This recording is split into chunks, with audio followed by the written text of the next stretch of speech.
All right. I'm okay. So we can start now and block ourselves. Okay. Yeah, no. I'm going to start, and then I will. I'll introduce you, and then we can get started. Welcome. This is the Instant Shakespeare Company presenting a reading of the tragedy of Julius Caesar on the Ides of March. My name is Paul Sugarman. I'm the founder of the Instant Shakespeare Company, and we are very excited to have done all of these readings on Zoom onto YouTube, which we will continue to do, but we're also excited in that this Saturday, we are returning to the New York Public Libraries, to the Yorkville branch, where we will also read Julius Caesar. So I'm very, because that was the last one that we were about to do when we got closed down a couple of years ago.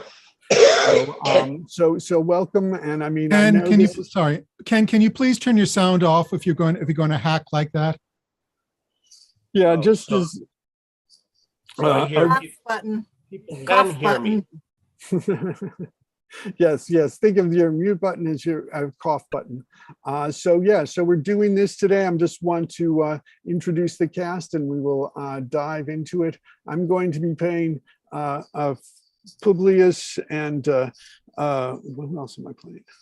Lepidus and Poet and Clytus, but I will be stepping in for Casca at the beginning because let's see, so Eleanor, I'm going to introduce each of you, and then you can introduce yourselves, and then we will, and what parts you're playing, and then we will begin. Just a reminder to everybody, when you're in the scene, you have your camera on and you're unmuted, and except mute yourself if you've got background noise. And then, mute yourself and stop your video when you're not in the scene. So, Eleanor. Hi, I'm Eleanor Elizabeth Foreman. I'm playing Casca and Cinna the Poet and Titinius. But at least at the beginning, until Kitty gets here, I'll be playing Brutus instead of Casca. Okay, Michael. I'm Michael Gardner Caius Cassius. All right. That's all. Okay, Robert. Hi, Robert McLaughlin, Mark Antony. All right, and Tony. I'm Tony Scheinman. I'm playing the part of the soothsayer, Artemidorus, Caius Ligarius, the third plebeian, Mark Antony's servant, messenger, and if there are any others, I've forgotten which ones they are right now. Okay, and Sarah. Hello, everyone. My name is Sarah Rushoff, and I will be reading for Portia. All right, and Jennifer.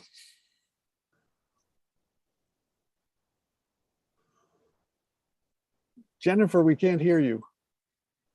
I don't know, your mic seems to be on, but I cannot hear you. So this is another good thing to find out. Okay, so can anybody hear her or No. no? Yeah, I don't know, Jennifer, maybe you should exit and come back. Yeah. That might help. Trudy. Hi, Trudy Bird. I'm reading Morellus, the second plebeian, and Messala. Let's see. Jennifer, are you back? Oh, dang, we still can't hear you. We heard you that you came back, but you're still. You might have reduced the microphone on your computer rather than on Zoom. It's possible that it's too low there. Yeah, I don't know. Because it's looking like it's not muted, but I'm not seeing any activity when you talk. Okay. Hey, everybody, beware the Ides of March, huh? Yeah, right. Right. Yeah, I don't know if it may take a little longer, and you may need to like restart your computer then, if just exiting and entering. It's also avoid a course moon, so any assassination won't come to anything. Yeah. Okay. Not a good idea. Jackie. Oh, hi, Jacqueline Margolis, and I'm doing Calpurnia Populus Lena and Volumnius. All right. And Ken. I'm Kenneth Wayne. I'm doing Flavius, Metellus Cimber, Decius Brutus, Octavius's servant, and somebody else. Okay, that's good. We can hear you clearly now, so that's Good, good. Sheila, did I get you? No, you can get me now. This is Sheila Spencer, and I am playing the Carpenter, Cicero, the first plebeian, Pindorus, Claudio, and Strato. Okay, and Mark. I'm Mark Gehring. I'm doing Cobbler, Tigronius, fourth plebeian, second soldier. All right. Welcome all, and thank you for joining in this. And let's see, Jennifer, how are you? Hey, made it. We see you. We see The you, but we lips are still moving, but their sense is shut. Yeah, thanks, Kevin. Yeah, no, I cannot hear you. I mean, I guess you can probably hear us, but we cannot hear you at all. Go to your computer settings and make sure your audio is on. That's happened to me before. Check your computer settings. You might have actually turned off your speaker. Yeah, it must be something like that. Yeah, because I've done that before. I don't know why. Anyway. It's What kind done. of computer do you have? Because right along the top of an Apple is the sound where you could raise your sound or lower it. Yeah, but sometimes with repeat, I don't have an Apple, but with your PC, you got to go to settings, check your settings, and make sure your speakers are activated. And it's not on. I don't know. All right. Exactly. Well, hopefully she will be able to get back and have sound by the time she needs to speak.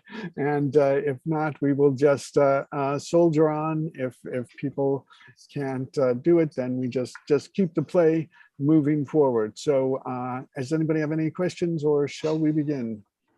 All right, let us begin then. All right, I'm gonna back out. Hold on. Yeah.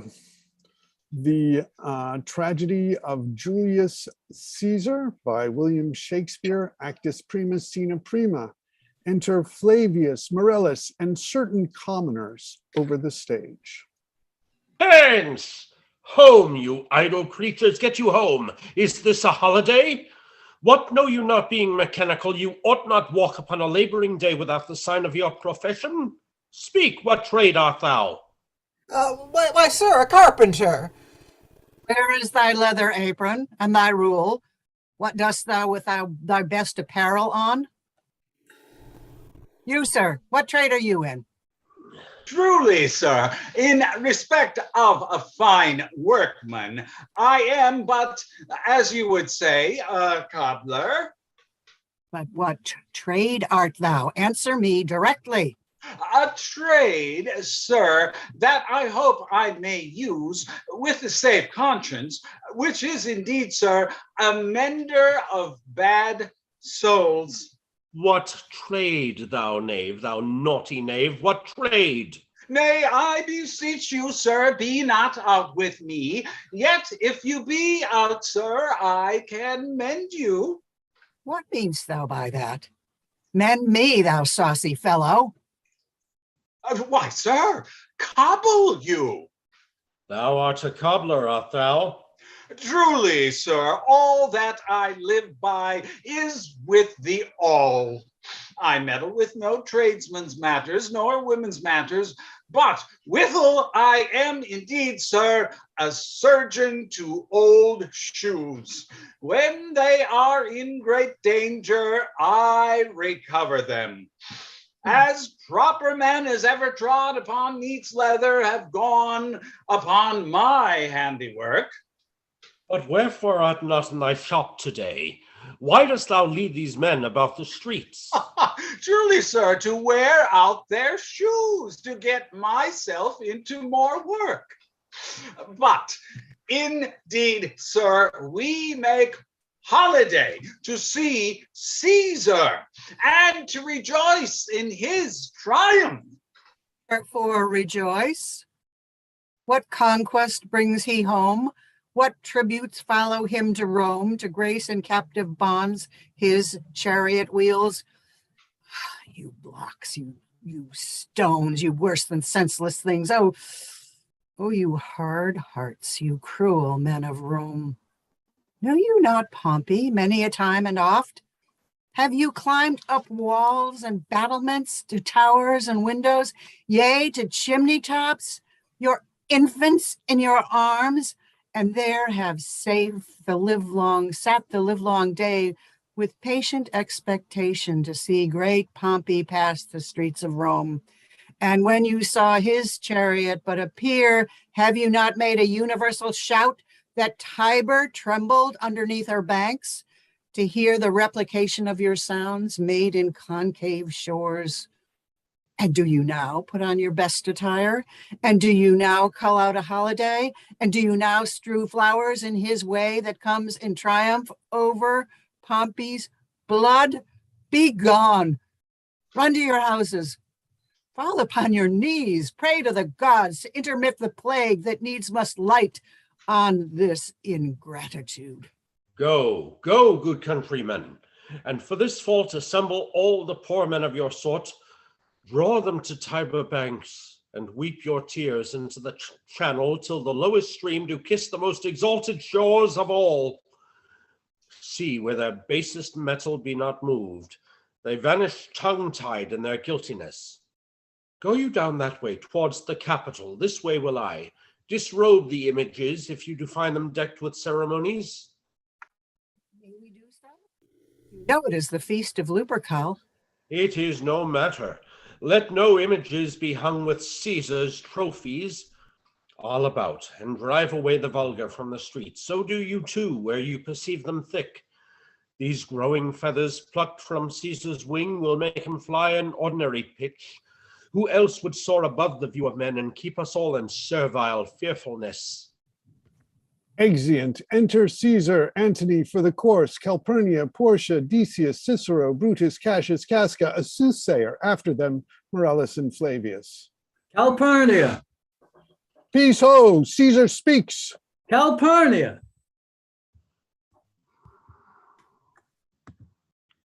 Calpurnia, you're muted.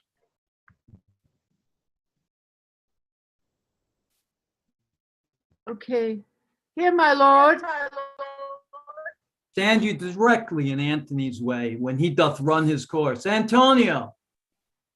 Caesar, my lord. Forget not in your speed, Antonio, to touch Calpurnia, for our elders say the barren touched in this holy chase shake off their sterile curse. I shall remember when Caesar says, do this, it is performed.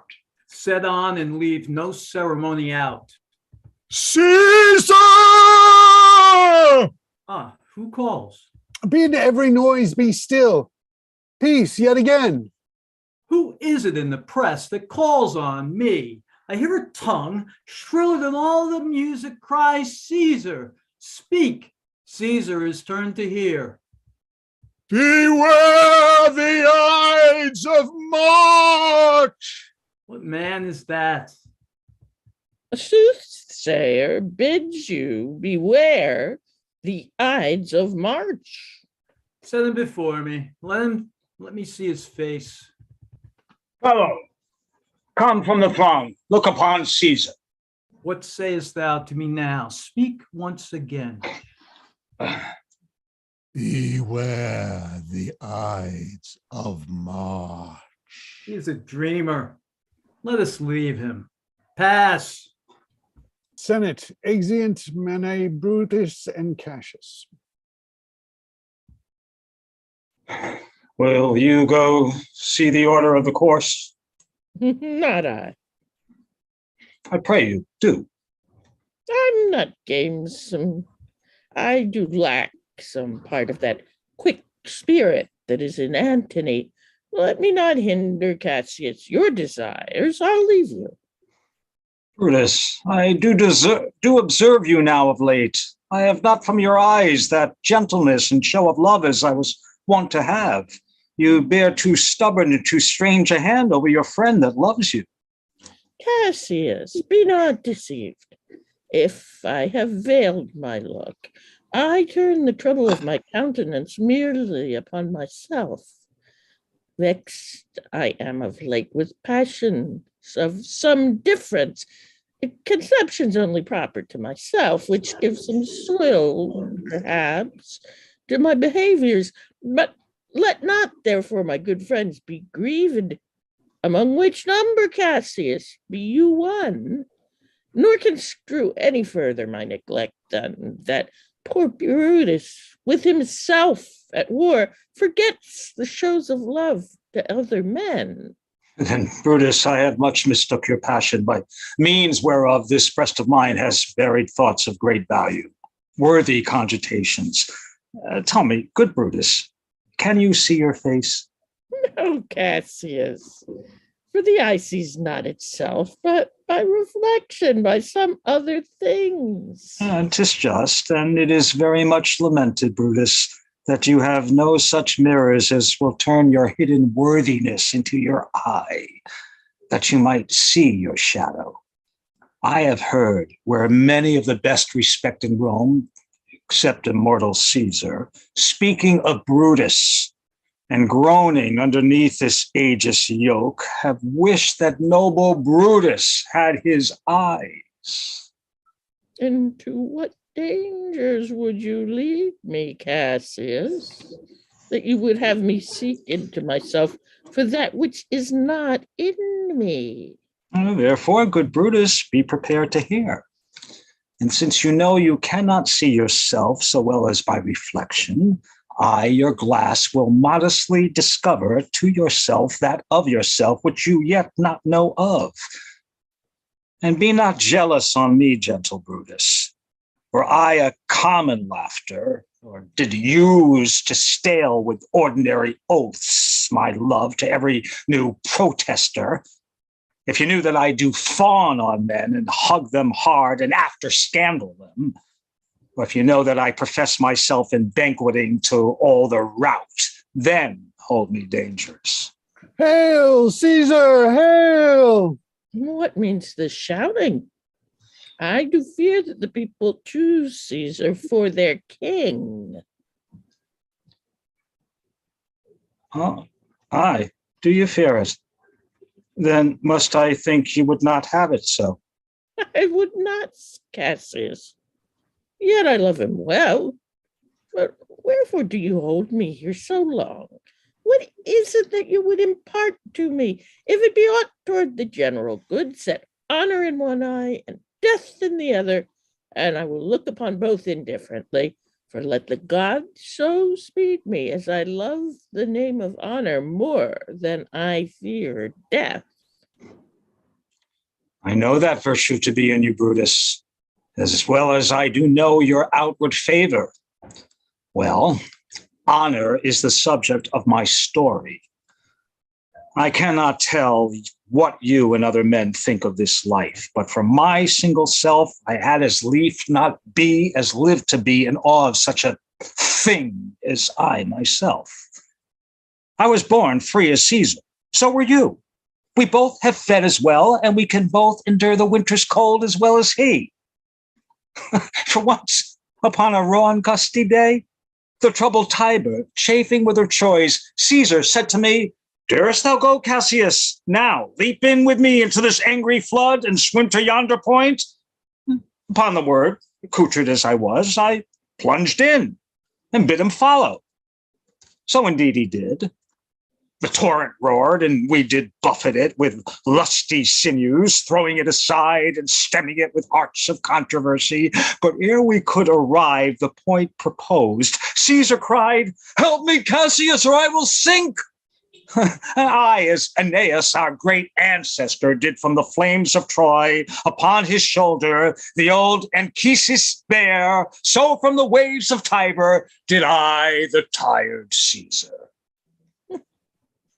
And this man is now become a god. And Cassius is a wretched creature and must bend his body if Caesar carelessly but nod on him. He had a fever when he was in Spain, and when the fit was on him, I did mark how he did shake. 'Tis true, the god did shake. His coward lips did from their colors fly, and that same eye whose bend doth all the world did lose his luster. I did hear him groan, Aye, and that tongue of his that bade the Romans mark him and write his speeches in their books. Alas, it cried, give me some drink, Titinius, as a sick girl. Ye gods, it doth amaze me, a man of such a feeble temper should get the start of the majestic world and bear the palm alone. Hail, hail, Caesar! Another general shout. I do believe that these applauses are for some new honors that are heaped on Caesar. Aye, man, he doth bestride the narrow world like a colossus. And we petty men walk under his huge legs and peep about to find ourselves dishonorable graves. Men at sometimes are masters of their fate. The fault, dear Brutus, is not in our stars, but in ourselves that we are underlings. Brutus and Caesar. What should be in that Caesar? Why should that name be sounded more than yours? Write them together. Yours is as fair a name. Sound them. It doth both become the mouth as well. Weigh them. It is as heavy. Conjure with them. Brutus will start a spirit as soon as Caesar. Now in the names of all gods at once, upon what meat doth this our Caesar feed that he is grown so great? Age, thou art shamed. Rome, thou hast lost the breed of noble bloods. When went there by an age since the great flood, but it was famed with more than with one man? When could they say till now that talked of Rome, that her wide walks encompassed but one man? Now is it Rome indeed, and room enough when there is in it but only one man. Of you and I have heard our fathers say there was a Brutus once that would have brooked the eternal devil to keep his state in Rome as easily as a king. But you do love me. I'm nothing jealous. What you work me to, I have some aim. How I have thought on this, and of these times I shall recount hereafter. For this present I would not so. With love, I might entreat you, be any further moved. What you have said, I will consider. What you have to say, I will with patience hear, and find a time both meet to hear and answer such high things. Till then, my noble friend, chew upon this. Brutus had rather be a villager than to repute himself a son of Rome under these hard conditions as this time is like to lay upon us. I'm glad that my weak words have struck but this much show of fire from Brutus. Enter Caesar in his train. The games are done and Caesar is returning. As they pass by, pluck Casca by the sleeve, and he will, after his sour fashion, tell you what hath preceded worthy note of the day. I will do so.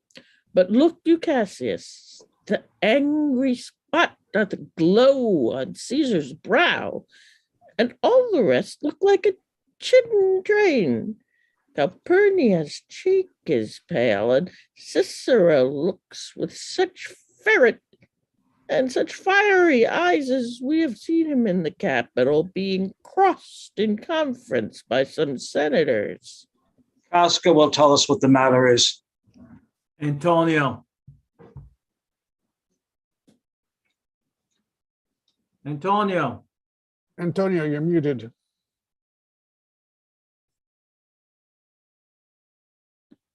Caesar? Let me have men about me that are fat, sleek-headed men, and such as sleep o' nights. Yond Cassius has a lean and hungry look. He thinks too much. Such men are dangerous. Fear him not, Caesar. He's not dangerous. He's a noble Roman and well given. Would he were fatter, but I fear him not. Yet If my name were liable to fear, I do not know the man I should avoid so soon as that spare Cassius. He reads much, he's a great observer, and he looks quite through the deeds of men. He loves no plays, as thou dost, Anthony. He hears no music. Seldom he smiles, and smiles in such a sort, as if he mocks himself, and scorned his spirit that could be moved to smile at anything. Such men as he be never at heart's ease, while they behold the greater than themselves, and therefore they are dangerous. I rather tell thee what is to be feared than what I fear, for always I am Caesar. Come on my right hand, for this ear is deaf, and tell me truly what thou thinkst of it. Senate, exit Caesar in his train.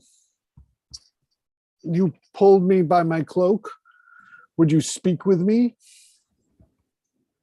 Hi, Casca. Tell us what it chanced today that Caesar looked so sad. Why, you were with him, were you not? I should not have then ask Casca what it chanced.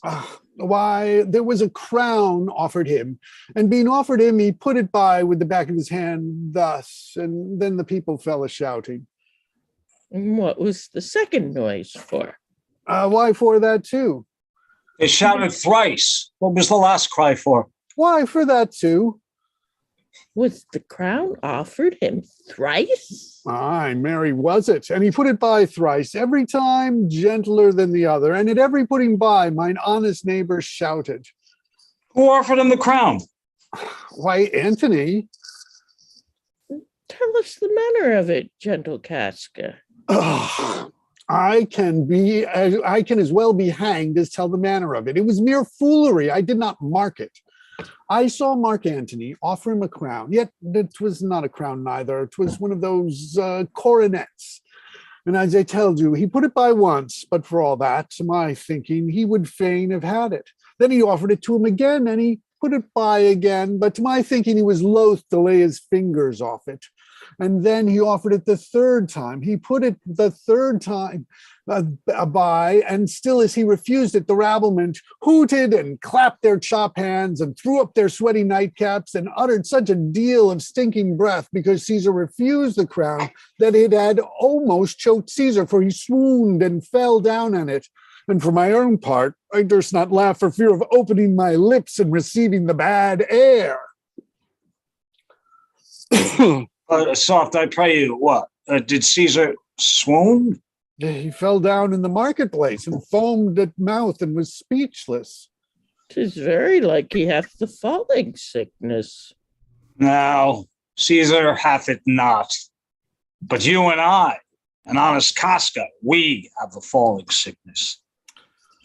I know not what you mean by that, but I'm sure Caesar fell down. If the ragtag people did not clap him and hiss him according as he pleased and displeased them, as they used to do the players in the theater, I am no true man. What said he when he came unto himself? Mary, before he fell down, when he perceived the common herd was glad he refused the crown, he plucked me ope his doublet and offered them his throat to cut. When I had been a man of any occupation, if I would not have taken him at a word, I might go to hell among the rogues, and so he fell. When he came to himself again, he said if he had done or said anything amiss, he desired their worships to think it was his infirmity. 3 or 4 wenches where I stood cried, "Alas, good soul," and forgave him with all their hearts. But there's no heed to be taken of them. If Caesar had stabbed their mothers, they would have done no less. And after that, he came thus sad away. Aye. Did Cicero say anything? Aye, he spoke Greek. To what effect? Hey, when I tell you that, I'll ne'er look you in the face again. But those that understood him smiled at one another and shook their heads. But for mine part, it was Greek to me. I could tell you more news too. Morellus and Flavius, for pulling scarves off Caesar's images, are put to silence. Fare you well. There was more foolery yet, if I could remember it. Will you sup with me tonight, Casca? No, I am promised fourth. Well, will you dine with me tomorrow? Aye, if I be alive and your mind hold and your dinner worth the eating. Good. I will expect you. Do so. Farewell, both. What a blunt fellow is this grown to be. He was quick mettle when he went to school. So he is now, in execution of any bold or noble enterprise. However, he puts on this tardy form, this rudeness as a sauce to his good wit, which gives men stomach to digest his words with better appetite. And so it is. For this time, I will leave you. Tomorrow, if you please to speak with me, I will come home to you, or if you will, come home to me, and I will wait for you. I will do so. Till then, think of the world. Well, Brutus, thou art noble, yet I see thy honorable mettle may be wrought from that it is disposed.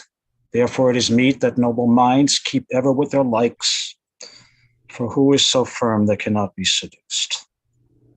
Caesar doth bear me hard, but he loves Brutus. If I were Brutus now, and he were Cassius, he should not humor me. I will this night, in several hands, in at his windows, throw, as if they came from several citizens, writings, all tending to the great opinion that Rome holds of his name, wherein obscurely Caesar's ambition shall be glanced at. And after this, let Caesar seat him sure, for we will shake him, or worse days endure. Exit. Thunder and lightning. Enter Casca and Cicero. Good even, Casca. Brought you Caesar home? Why are you so breathless, and why stare you so? Are you not moved when all the sway of earth shakes like a thing unfirm? Oh, Cicero, I have seen tempests when the scolding winds have rived the knotty oaks, and I've seen the ambitious ocean swell and rage and foam to be exalted with the threatening clouds, but never, till tonight, never till now, did I go through a tempest-dropping fire. Either there is a civil strife in heaven, or else the world, too saucy with the gods, incenses them to send destruction. Why, saw you anything more wonderful?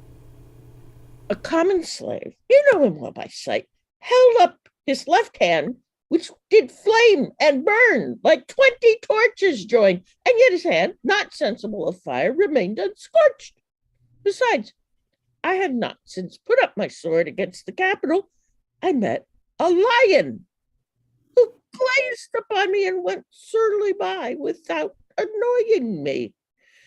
And there were drawn upon a heap 100 ghastly women, transformed with their fear, who swore they saw men all in fire walk up and down the streets. And yesterday the bird of night did sit, even at noonday, upon the marketplace, hooting and shrieking. When these prodigies do so conjointly meet, let not men say these are their reasons, they are natural. For I believe they are portentous things unto the climate that they point upon. Indeed, it is a strange disposed time. But men may construe things after their fashion, clean from the purpose of the things themselves. Come Caesar to the Capitol tomorrow? He doth, for he did bid Antonio send word to you he would be there tomorrow. Good night, Casca. This disturbed sky is not to walk in. Farewell, Cicero. Who's there? A Roman. Casca, by your voice. Your ear is good. Cassius, what night is this? Ah, very pleasing night to honest men. Whoever knew the heavens menace so? Those that have known the earth so full of faults. For my part, I have walked about the streets, submitting me unto the perilous night, and thus unbraced. Casca, as you see, have bared my bosom to the thunderstone. And when the cross blue lightning seemed to open the breast of heaven, I did present myself, even in the aim and very flash of it. Wherefore did you so much tempt the heavens? It is the part of men to fear and tremble when the most mighty gods by tokens send such dreadful heralds to astonish us. You are dull, Casca, and those sparks of light that should be in a Roman you do want, or else you use not. You look pale and gaze and put on fair and cast yourself in wonder to see the strange impatience of the heavens. But if you would consider the true cause, why all these fires? Why all these gliding ghosts? Why birds and beasts from quality and kind? Why old men, fools, and children calculate? Why all these things change from their ordinance, their natures, and preformed faculties to such monstrous quality? Why you shall find that heaven hath infused them with these spirits to make them instruments of fear and warning unto some monstrous state.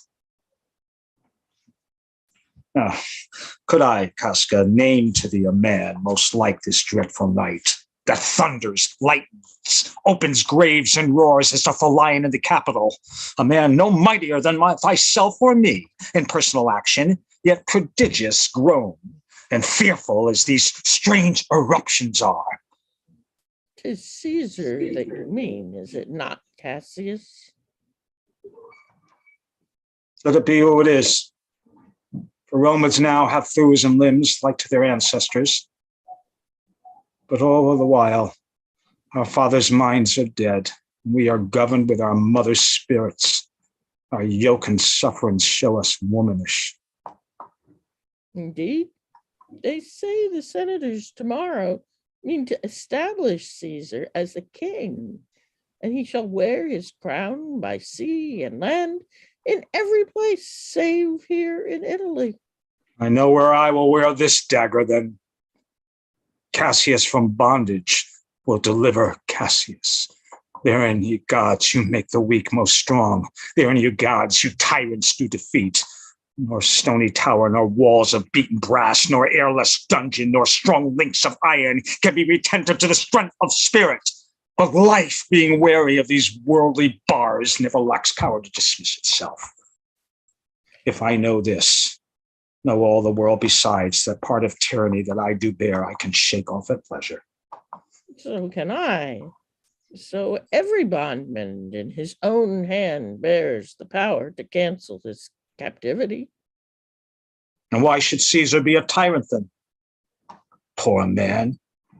I know he would not be a wolf, but that he sees the Romans are but sheep. You are no lion, we're not Romans, hinds. Those that with haste will make a mighty fire begin it with weak straws. What trash is Rome? What rubbish and what awful when it serves for the base matter to illuminate so vile a thing as Caesar. But grief, whereas thou led me, perhaps speak this before a willing bondsman? Then I know my answer must be made. But I am armed, and dangers are to me indifferent. You speak to Casca, and to such a man that is no fleering telltale. Hold my hand. Be factious for redress of all these griefs, and I will set this foot of mine as far as who goes farthest. Is a bargain made. Now you know, Casca, I have moved already some certain of the noblest minded your Romans to undergo with me an enterprise of honorable, dangerous consequence. And I do know by this, they stay for me in Pompey's porch. For now, this Fearful night, there is no stir walking in the streets, and the complexion of the element is favors like the work we have in hand, most bloody, fiery, and most terrible. Stand close a while, for here comes one in haste. This sinner, I do know him by his gait. He is a friend. Sinner, where haste you so? Find out you. Who's that? Matella Simber? No, it's Casca, one incorporate to our attempts. Am I not stayed for sinner? I am glad on it. What a fearful night is this. There's 2 or 3 of us have seen strange sights. Am I not stayed for? Tell me. Yes, you are. O Cassius, if you could but win the noble Brutus to our party. Be you content. Good sinner, take this paper and look upon, and look, you lay it in the praetor's chair where Brutus may but find it, and throw this in at his window. Set this up with wax upon old Brutus' statue. All this done, repair to Pompey's porch where you shall find us. Is Decius, Brutus, and Trebonius there? All but Metellus Simper, and he's gone to seek you at your house. Well, hi, and so bestowed these papers as you had me. Well, okay, and I'm going to tell you what I have to tell you right now, but I just dropped my paper. So, yes, that done, I know I want to tell you you're going to come and meet us. Yes. Somebody say the friggin' line for me then. That done, repair to Pompey's theater. Great. Come, Casca. You and I will yet a day visit Brutus at his home.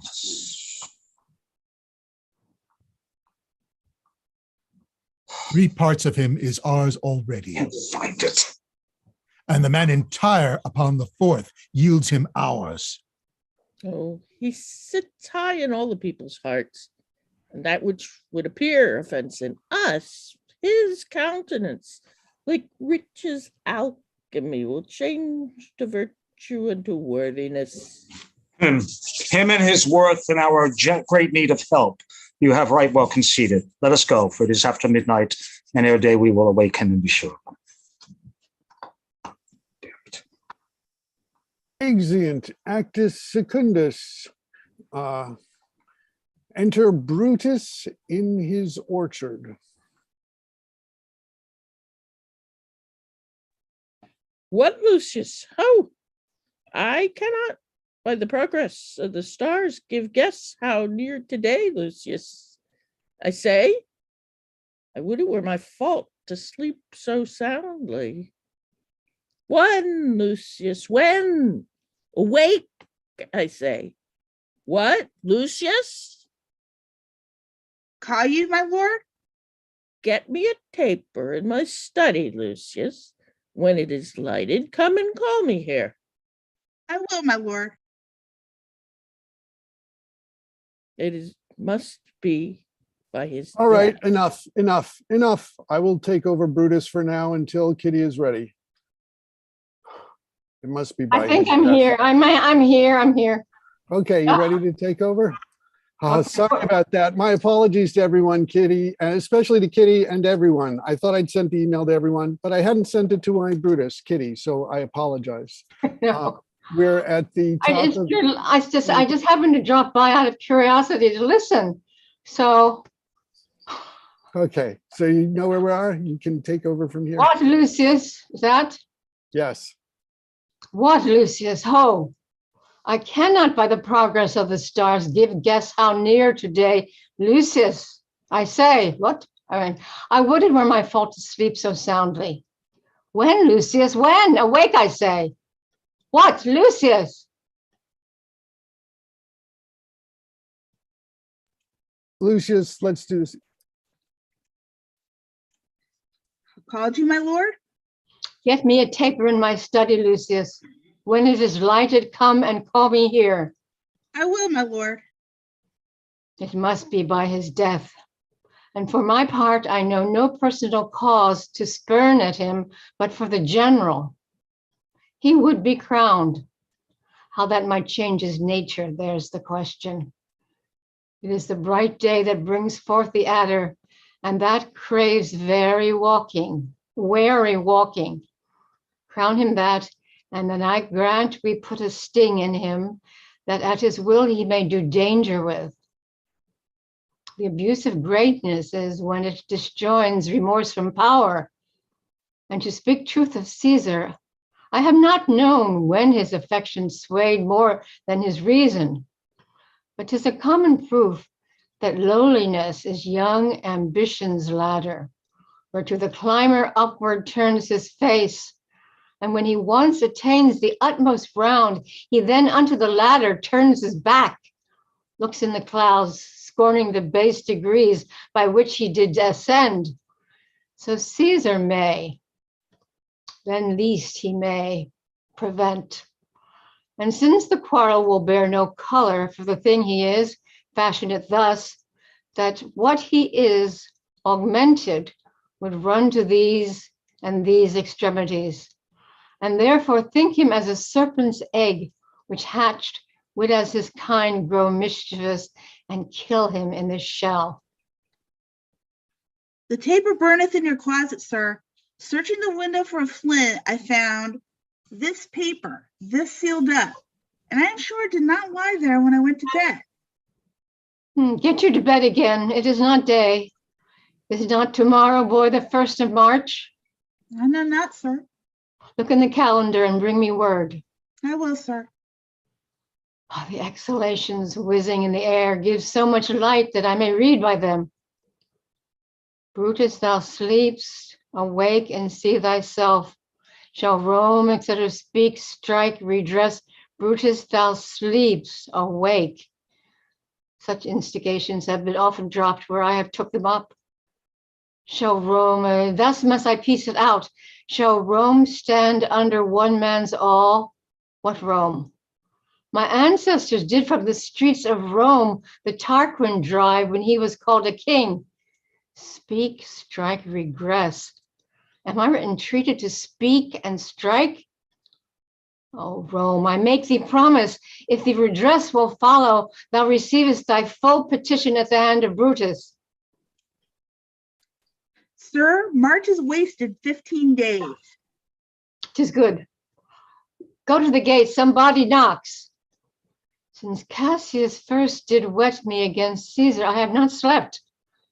Between the acting of a dreadful thing and the first motion, all the interim is like a phantasma or a hideous dream.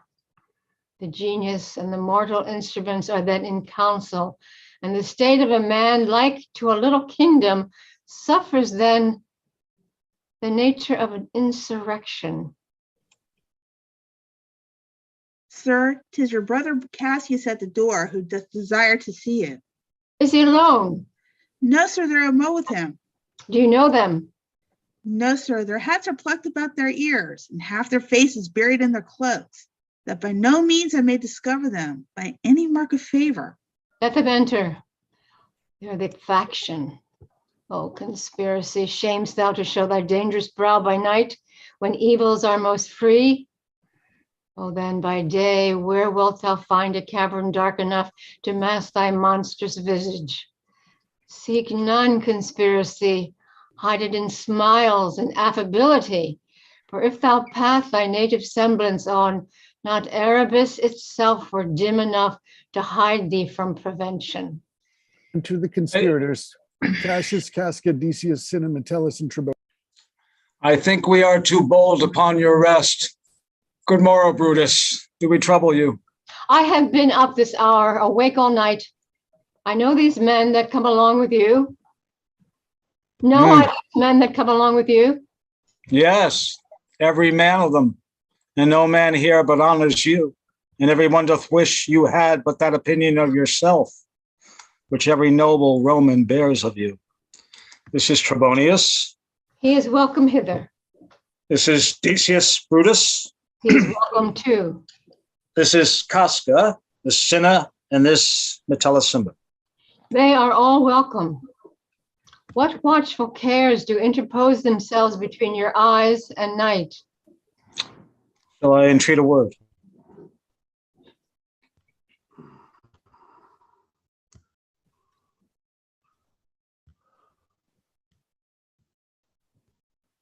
Decius, who's our Decius? Yes, I'm looking for the page. Oh, I found it. Here lies the east. Doth not the day break here? No, Oh, pardon, sir, it doth. And yon gray lines that fret the clouds are messengers of day. you shall confess that you're both deceived. Here, as I point my sword, the sun arises, which is a great way growing on the south, weighing the youthful season of the year. Some 2 months hence, up higher toward the north, he first presents his fire, and the high east stands as the capital directly here. Give me your hands all over, one by one. And let us swear our resolution. No, not an oath. If not the face of men, the sufferings of our souls, the times abused. If these be motives weak, break off betimes, and every man hence to his idle bed. So let high-sighted tyranny range on, till each man drop by lottery. But if these, as I am sure they do, bear fire enough to kindle cowards and to steal with valor the melting spirits of women, then countrymen, what need we any spur but our own cause to prick us to redress? What other bond than secret Romans that have spoke the word and will not palter? And what other oath than honesty to honesty engage, that this shall be, or we will fall for it? Swear priests and cowards, and men cautelous, old feeble carrions, and such suffering souls that welcome wrongs. Unto bad causes swear such creatures as men doubt, but do not stain the even virtue of our enterprise, nor the insuppressive metal of our spirits.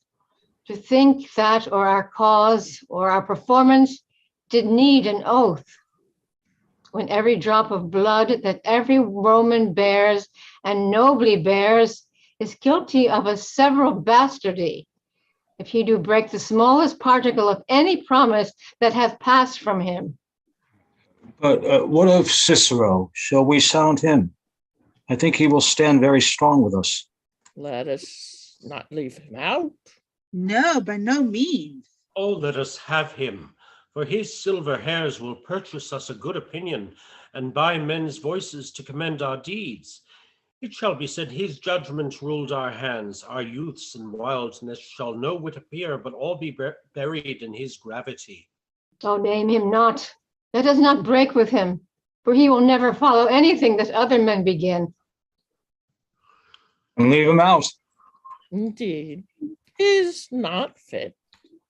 Shall no man else be touched but only Caesar? Decius, well urged. I think it is not meet Mark Antony, so well beloved to Caesar, should outlive Caesar. We shall find of him a shrewd contriver, and you know his means, if he improves them, may well stretch so far as to annoy us to all, which to prevent, let Antony and Caesar fall together. Our course will seem too bloody, Cassius, to cut the head off and then hack the limbs, like wrath in death and envy afterwards. For Antony is but a limb of Caesar. Let's be sacrificers, but not butchers, Caius. We all stand up against the spirit of Caesar, and in the spirit of men there is no blood. Oh, that we then could come by Caesar's spirit and not dismember Caesar. But alas, Caesar must bleed for it. And gentle friends, let's kill him boldly, but not wrathfully. Let's carve him as a dish fit for the gods, not hew him as a carcass fit for hounds. And let our hearts, as subtle masters do, stir up their servants to an act of rage, and after seem to chide them. This shall make our purpose necessary, and not envious, which so appearing to the common eyes, we shall be called purgers, not murderers. And for Mark Antony, think not of him, for he can do no more than Caesar's arm when Caesar's head is off. Yet I fear him, for in that engrafted love he bears to Caesar. Alas, good Caius, do not think of him, for if he loves Caesar, all that he can do is to himself. All that he can do is to himself. Take thought and die for Caesar, and that very much he should, for he is given to sports, to wildness, and much company. There is no fear in him. Let him not die, for he will live and laugh at this hereafter. Peace. Count the clock. Clock has stricken 3. 'Tis time to part. It is doubtful yet whether Caesar will come forth today or no, for he is superstitious grown of late, quite from the main opinion he held once of fantasy of dreams and ceremonies. It may be these apparent prodigies, the unaccustomed terror of this night, and the persuasion of his augurers may hold him from the capital today. Never fear that. If he be so resolved, I can o'ersway him. For he loves to hear that unicorns may be betrayed with trees and bears with glasses, elephants with holes, lions with toils, and men with flatterers. But when I tell him he hates flatterers, he says he does, being then most flattered. Let me work, for I can give his humor the true bent, and I will bring him to the capital. Nay, we will all of us be there to fetch him. By the 8th hour. Is that the uttermost? Be that the uttermost, and fail not then. Caius Ligarius doth bear Caesar hard, who rated him for speaking well of Pompey. I wonder none of you have thought of him. Now, good Metellus, go along by him. He loves me well, and I have given him reasons. Send him but hither, and I'll fashion him. This morning comes upon us. We'll leave you, Brutus, and friends, disperse yourselves, but all remember what you have said and show yourselves true Romans. Good gentlemen, look fresh and merrily. Let not our looks put on our purposes, but bear it as our Roman actors do, with untired spirits and formal constancy, and so good morrow to you, everyone. Boy, Lucius, fast asleep, it is no matter. Enjoy the honey heavy dew of slumber. Thou hast no figures, nor no fantasies, which busy care draws in the brains of men. Therefore thou sleep so sound. Brutus, my lord. Portia, what mean you? Wherefore rise you now? It is not for your health thus to commit your weak condition to the raw cold morning. Nor for yours neither. You have ungently, Brutus, stole from my bed, and yesternight at supper you suddenly arose and walked about, musing and sighing with your arms across, and when I asked you what the matter was, you stared upon me with ungentle looks. I urged you further, then you scratched your head and too impatiently stamped with your foot. Yet I insisted, yet you answered not. With an angry wafer of your hand did sign for me to leave for you. So I did, fearing to strengthen that impatience which seemed too much enkindled, and withal hoping it was but an effect of humor, which sometime hath his hour with every man. It will not let you eat, nor talk, nor sleep, and could it work so much upon your shape as it hath much prevailed on your condition, I should not know you, Brutus. Dear my lord, make me acquainted with your cause of grief. I am not well in health, and that is all. Brutus is wise, and were he not in health, he would embrace the means to come by it. Why, so I do. Good Portia, go to bed. Is Brutus sick? And is it physical to walk unbraced and suck up the humors of the dank morning? What, is Brutus sick? And will he steal out of his wholesome bed to dare the vile contagion of the night, and tempt the roomy and unpurged air to add unto his sickness? No, my Brutus, you have some sick offense within your mind, which by the right and virtue of my place I ought to know of. And upon my knees I charm you, but once my my once commended beauty by all your vows of love, and that great vow which did incorporate and make us one, that you unfold me, yourself, your half. Why are you heavy? What men tonight have resort to you? For here have been some 6 or 7 who did hide their faces even from darkness. Kneel not, gentle Portia. I should not need if you were gentle, Brutus. Within the bond of marriage, tell me, Brutus, is it expected I should know no secrets that appertain to you? Am I yourself, but as it were in sort or limitation? To keep with you at meals, comfort your bed, and talk to you sometimes. Dwell I but in the suburbs of your good pleasure? If it be no more, Portia is Brutus' harlot, not his wife. You are my true and honorable wife, as dear to me as are the ruddy drops that visit my sad heart. If this were true, then should I know this secret. I grant I am a woman, but withal a woman that Lord Brutus took to wife. I grant I am a woman, but withal a woman well reputed, Cato's daughter. I think you I am no stronger than my sex, being so fathered and so husbanded. Tell me your counsels. I will not disclose them. I have made strong proof of my constancy, giving myself a voluntary wound here in the thigh. Can I bear that with patience and not my husband's secrets? O ye gods, render me worthy of this noble wife. Hark, hark, one knocks. Portia, go in a while, and by thy bosom shall partake the secrets of my heart. All my engagements I will construe to thee. All the charactery of my sad brows, leave me with haste.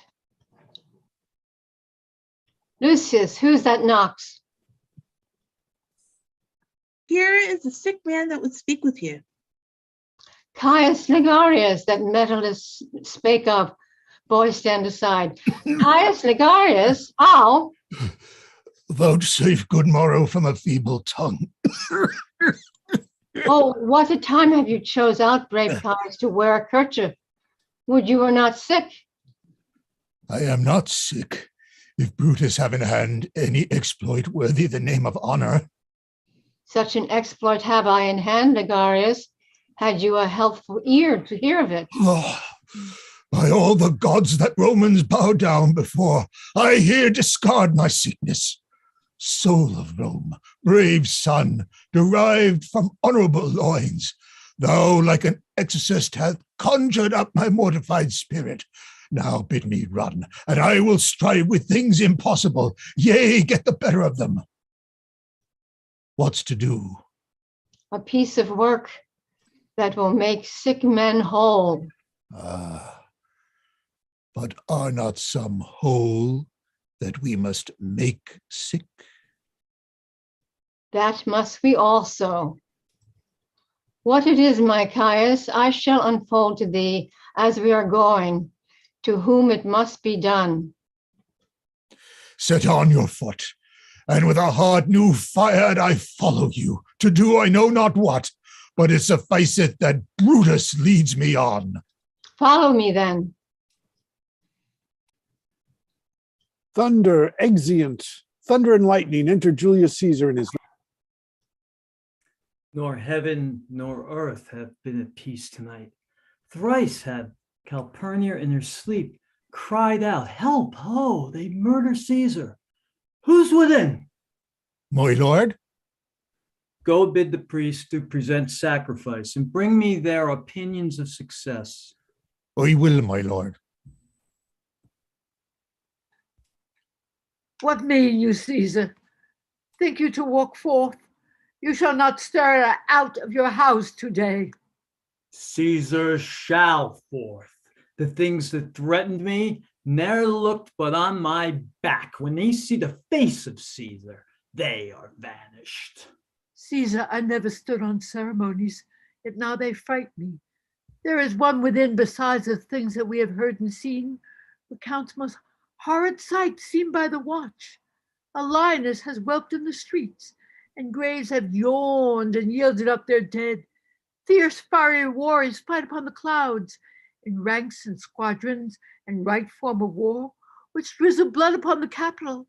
The noise of battle hurled through the air. Heavens do neigh, and dying men did groan, and ghosts did shriek and squeal about the streets. Oh, Caesar, these things are beyond our use, and I do fear them.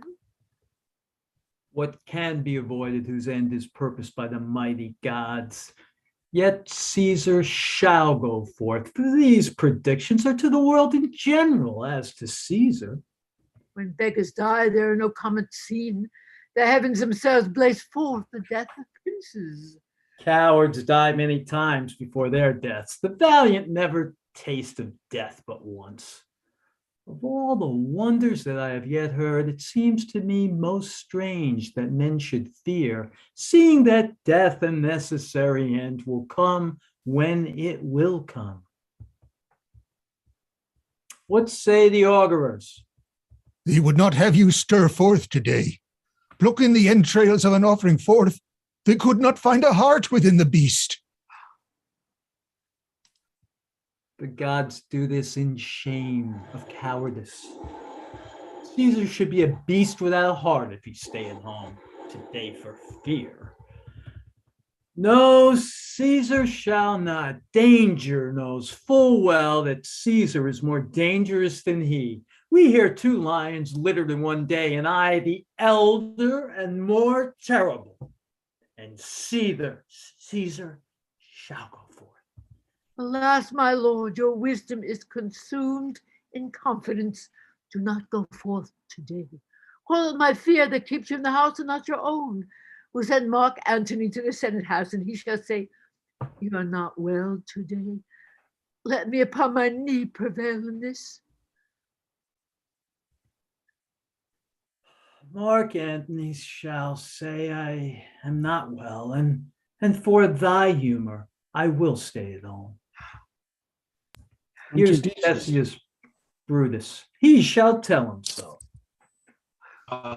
I need to find my place in the script. If someone could take my lines until I find it, please. The end of 48. Caesar, all hail. Good morrow, worthy Caesar. I come to fetch you to the Senate house. And you are come in very happy time to bear my greeting to the senators and tell them I will not come today. Cannot is false, and that I dare not, falser. I will not come today. Tell them so, Decius. Say he is sick. Shall Caesar send a lie? Have I in conquest stretched mine arm so far to be afeard to tell graybeards the truth? Decius, go tell them. Caesar will not come. Most mighty Caesar, let me know some cause, lest I be laughed at when I tell them so. The cause is in my will. I will not come. That is enough to satisfy the Senate. But for your private satisfaction, because I love you, I will let you know. Calpurnia here, my wife, stays me at home. She dreamt tonight she saw my statue, which like a fountain with 100 spouts did run pure blood, and many lusty Romans came smiling and did bathe their hands in it, and these she does apply for warnings important and evils imminent, and on her knee hath begged that I will stay at home today. This dream is all misinterpreted. It was a vision fair and fortunate. Your statue, spouting blood in many pipes in which so many smiling Romans bathed, signifies that from you great Rome shall suck reviving blood, and that great men shall press for tinctures, stains, relics, and cognizance. This by Calphurnia's dream is signified. Way you have well expounded it. I have, when you have heard what I can say, and know it now. The Senate have concluded to give this day a crown to mighty Caesar. If you shall send them word you will not come, their minds may change. Besides, it were a mock apt to be rendered for someone to say, break up the Senate till another time, when Caesar's wife shall meet with better dreams. If Caesar hide himself, shall they not whisper low, Caesar is afraid? Pardon me, Caesar, for my dear, dear love to your proceeding bids me tell you this, and reason to my love is liable. How foolish do your fears seem now, Calpurnia. I am ashamed I did yield to them. Give me my robe, for I will go. Enter Brutus, Ligarius, Metellus, Casca, Trebonius, Cinna, and Publius. And look where Publius has come to fetch me. Ah, good morrow, Caesar. Welcome, Publius. What, Brutus, are you stirred so early too? Good morrow, Casca, Caius Ligarius, Caesar, with ne'er so much your enemy as that same ague which hath made you lean. What is it o'clock?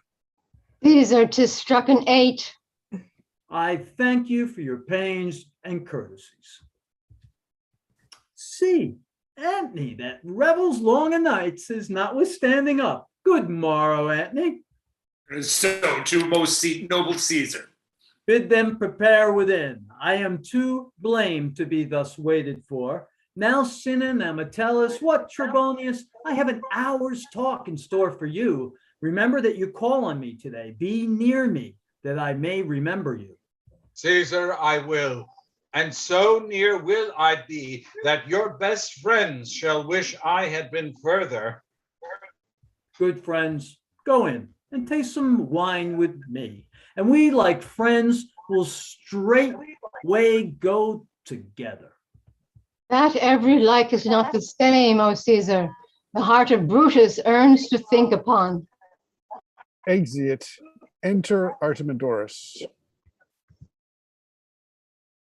Caesar, beware of Brutus. Take heed of Cassius. Come not near Casca. Have an eye to Cinna. Trust not Trebonius. Mark well Metellus Simba. Decius Brutus loves thee not. Thou hast wronged Caius Ligarius. There is but one mind in all these men, and it is bent against Caesar. If thou beest not immortal, look about you. Security gives way to conspiracy. The mighty gods defend thee. Thy lover, Artemidorus.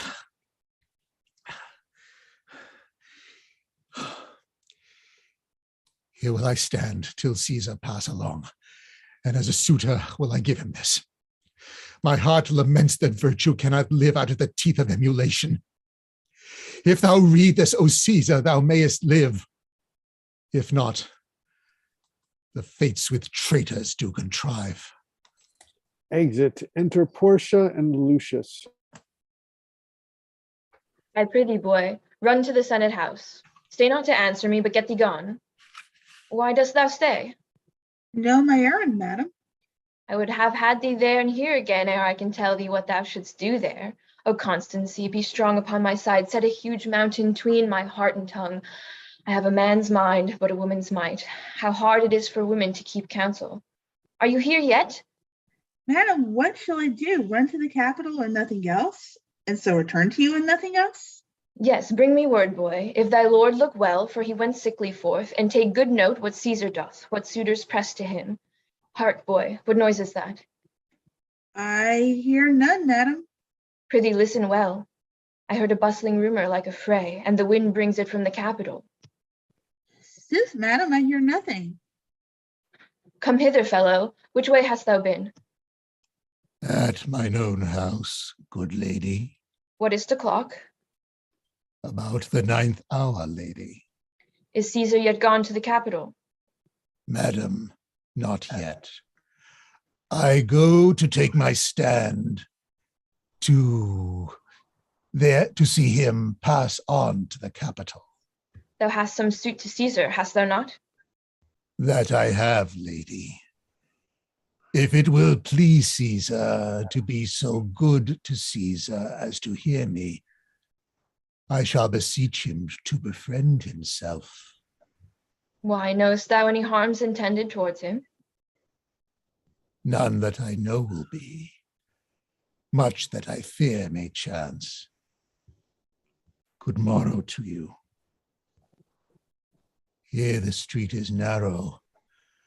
The throng that follows Caesar at the heels of senators, of praetors, common suitors, will crowd a feeble man almost to death. I'll get me to a place more void, and there speak to great Caesar as he comes along. I must go in. Ay me, how weak a thing the heart of a woman is. O Brutus, the heavens speed thee in thine enterprise. Sure the boy heard me.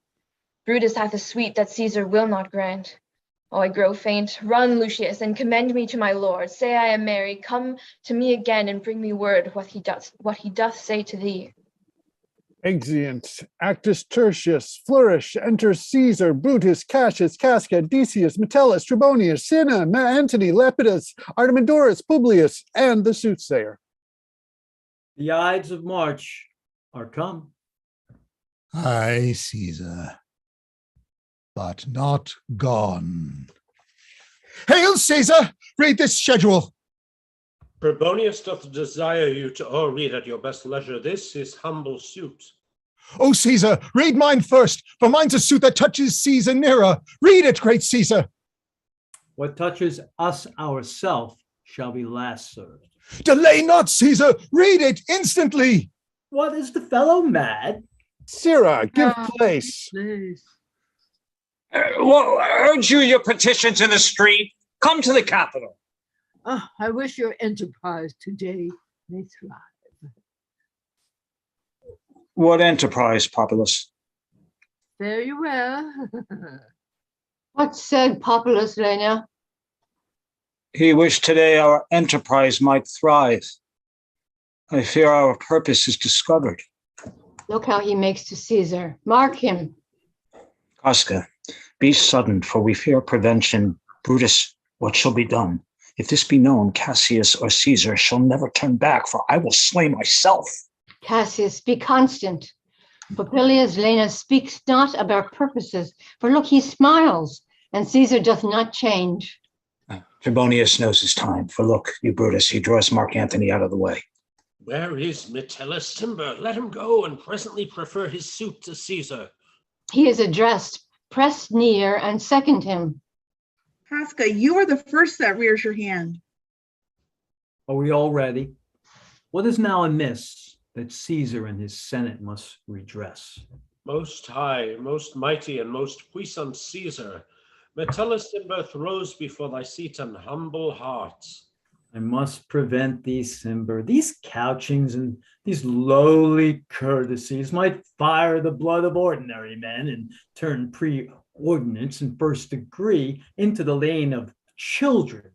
Be not fond to think that Caesar bears such rebel blood that will be thought from the true quality with that which melteth fools. I mean, sweet words, low crooked curtsies, and base spaniel fawnings. Thy brother is by decree banished. If thou dost bend and pray and fawn for him, I spurn thee like a cur out of my way. No, Caesar doth no wrong, nor without cause will he be satisfied. Is there no voice more worthy than my own to sound more sweetly in great Caesar's ear for the repealing of my banished brother? I kiss thy hand, but not in flattery, Caesar, desiring thee that Publius Cimber may have an immediate freedom of repeal. What, Brutus? Pardon me, Caesar, pardon. As low as to thy foot doth Cassius fall, to beg enfranchisement for Publius Cimber. I could be well moved if I were as you. If I could pray to move, prayers would move me. But I am as constant as the northern star, of whose true fixed and resting quality there is no fellow in the firmament. The skies are painted with unnumbered sparks. They are all fire, and everyone doth shine. But there's but one in all doth hold his place. So in the world 'tis furnished well with men, and men are flesh and blood and apprehensive. Yet in the number I do know but one that unassailable holds on his rank, unshaked of motion, and that I am he. Let me a little show it, even in this, that I was constant Cimber should be banished, and constant do remain to keep him so. Oh, Caesar? Hence, wilt thou lift up Olympus? Great Caesar. Doth not Brutus bootless kneel? Speak, hands, for me. Oh.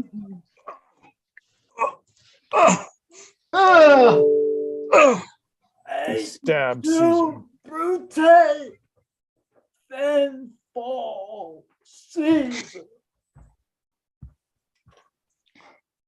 Liberty, freedom, tyranny is dead. Run hence, proclaim, crying about the streets. Come to the common pulpits and cry out, liberty, freedom, and enfranchisement. People and senators, be not affrighted, fly not, stand still. Ambition's debt is paid. Go to the pulpit, Brutus. And Cassius too. Where's Publius? Here, quite confounded with this mutiny. Stand fast together, lest some friend of Caesar's should chance. Talk not of standing, Publius, good cheer. There is no harm intended to your person, nor to no Roman else. So tell them, Publius. And leave us, Publius. At least that some of the people rushing on us should do your age some mischief. Do so, and let no man abide this deed, but we the doers. Where is Antony? Fled to his house amazed. Men, wives, and children stare, cry out, and run, as if it were doomsday. Fates, we will know your pleasures. That we shall die, we know 'tis but the time and drawing days out that men stand upon. Why, he that cuts off 20 years of life, cuts off so many years of fearing death. Grant that, and then is death a benefit. So are we Caesar's friends that have abridged his time of fearing death. Stoop, Romans, stoop, and let us bathe our hands in Caesar's blood up to the elbows and besmear our swords. Then walk we forth, even to the marketplace, and waving our red weapons o'er our heads, let's all cry peace, freedom, and liberty. Stoop then and wash. How many ages hence shall this our lofty scene be acted over in state unborn and accents yet unknown?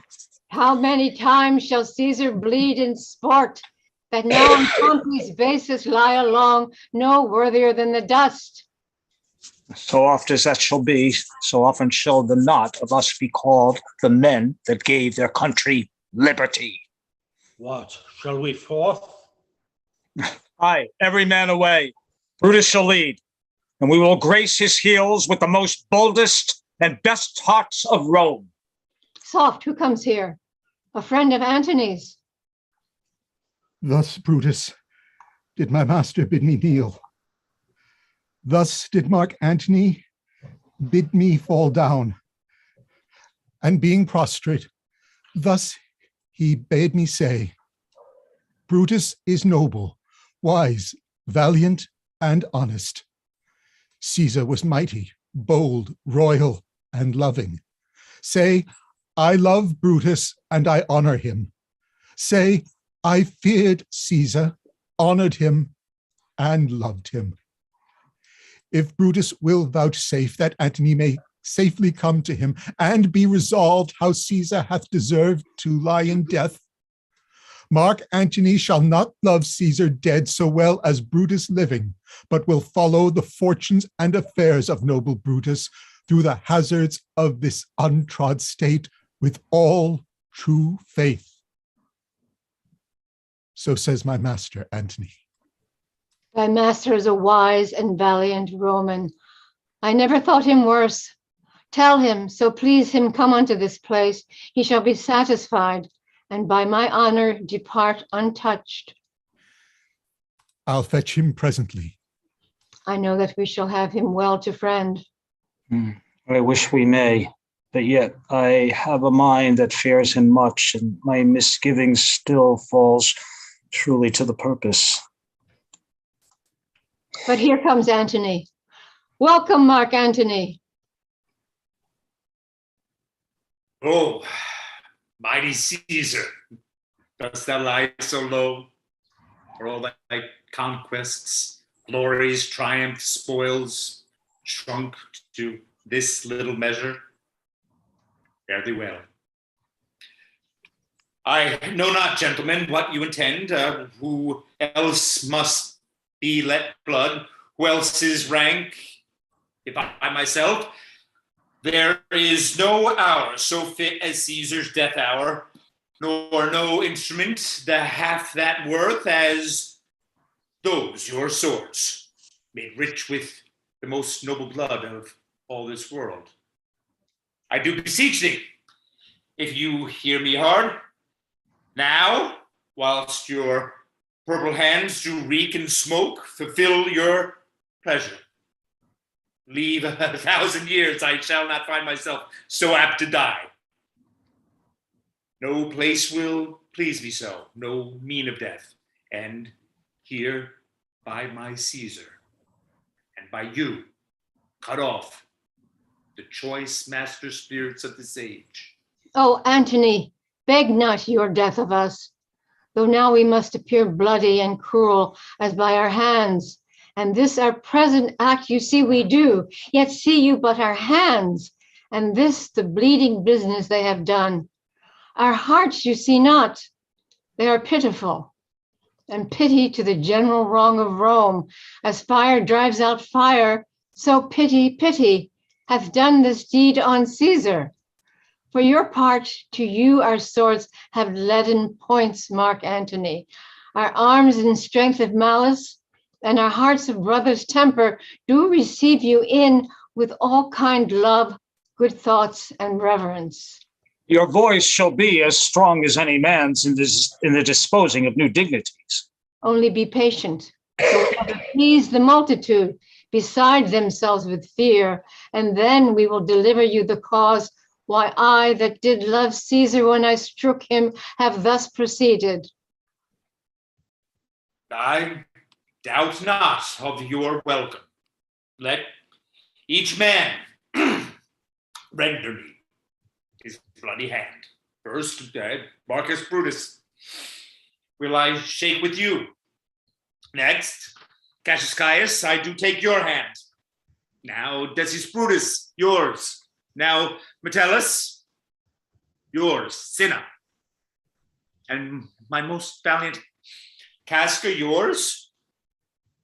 Though last not least in love, yours, good Trebonius. Gentlemen all. Last, what shall I say? My credit now stands on such slippery ground that one of two bad ways you must concede me, either a coward or a flatterer. That I did love Caesar. Then thy spirit look upon us now. Shall it not grieve thee dearer than thy death to see Antony making his peace, shaking the bloody fingers of thy foes? Most noble, in the presence of thy corse, had I as many eyes as thou hast wound, weeping as fast as they blood, it would become me better than to close in terms of friendship with thine enemies. Pardon me, Julius. Here wast thou bade, brave heart.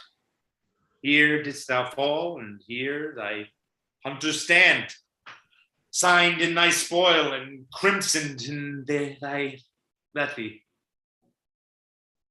Oh, world, thou wast the forest to this heart. And this indeed, O world, the heart of thee. How like a deer, strucken by many princes, dost thou here lie. Mark Antony. Pardon me, Caius Cassius. The enemies of Caesar shall say this. Then, in a friend, it is cold modesty. I blame you not for praising Caesar so, but what compact mean you to have with us? Will you be pricked in number of our friends, or shall we move on and not depend on you? Therefore, I took your hands, but was indeed swayed from the point by looking down on Caesar. Friends I am with you all, and love you all, upon this hope that you shall give me reasons why and wherein Caesar was dangerous. Or else were this a savage spectacle. Our reasons are so full of good regard that were you, Antony, the son of Caesar, you should be satisfied. That is all I seek. And I am moreover suited that I may produce his body to the marketplace and in the pulpit, as becomes a friend. Speak in the order of his funeral. You shall, Mark Antony. Brutus, a word with you. You know not what you do. Do not consent that Antony speak in his funeral. Know you how much the people may be moved by that which he will utter? By your pardon, I will myself into the pulpit first and show the reason of our Caesar's death. What Antony shall speak, I will protest he speaks by leave and by permission, and that we are contented Caesar shall have all true rites and lawful ceremonies. It shall advantage more than do us wrong. No, not what may fall. I like it not. Mark Antony, here take you Caesar's body. You shall not in your funeral speech blame us, but speak all good you can devise of Caesar, and say you do it by our permission. Else shall you not have any hand at all about his funeral. And you shall speak in the same pulpit whereto I am going, after my speech is ended. Be it so. I do desire no more. Prepare the body then, and follow us.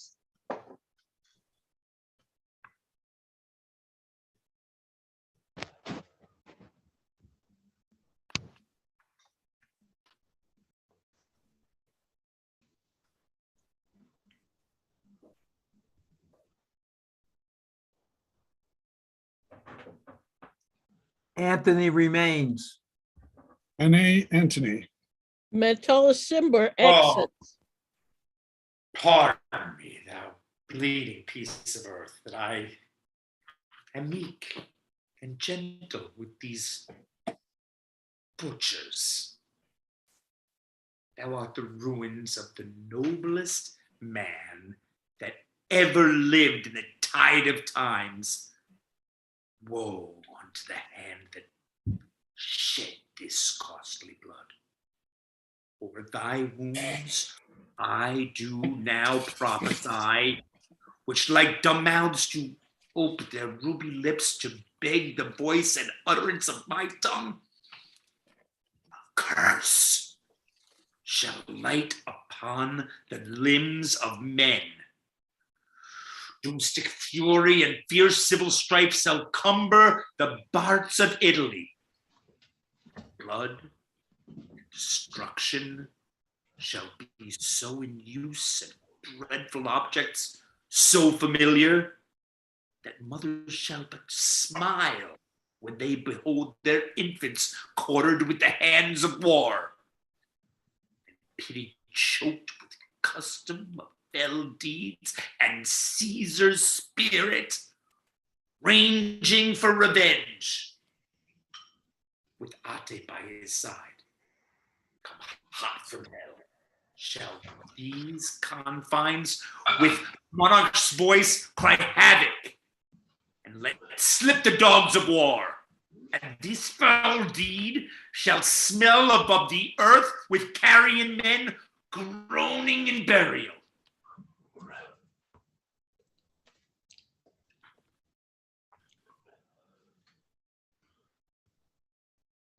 Enter Octavius' servant.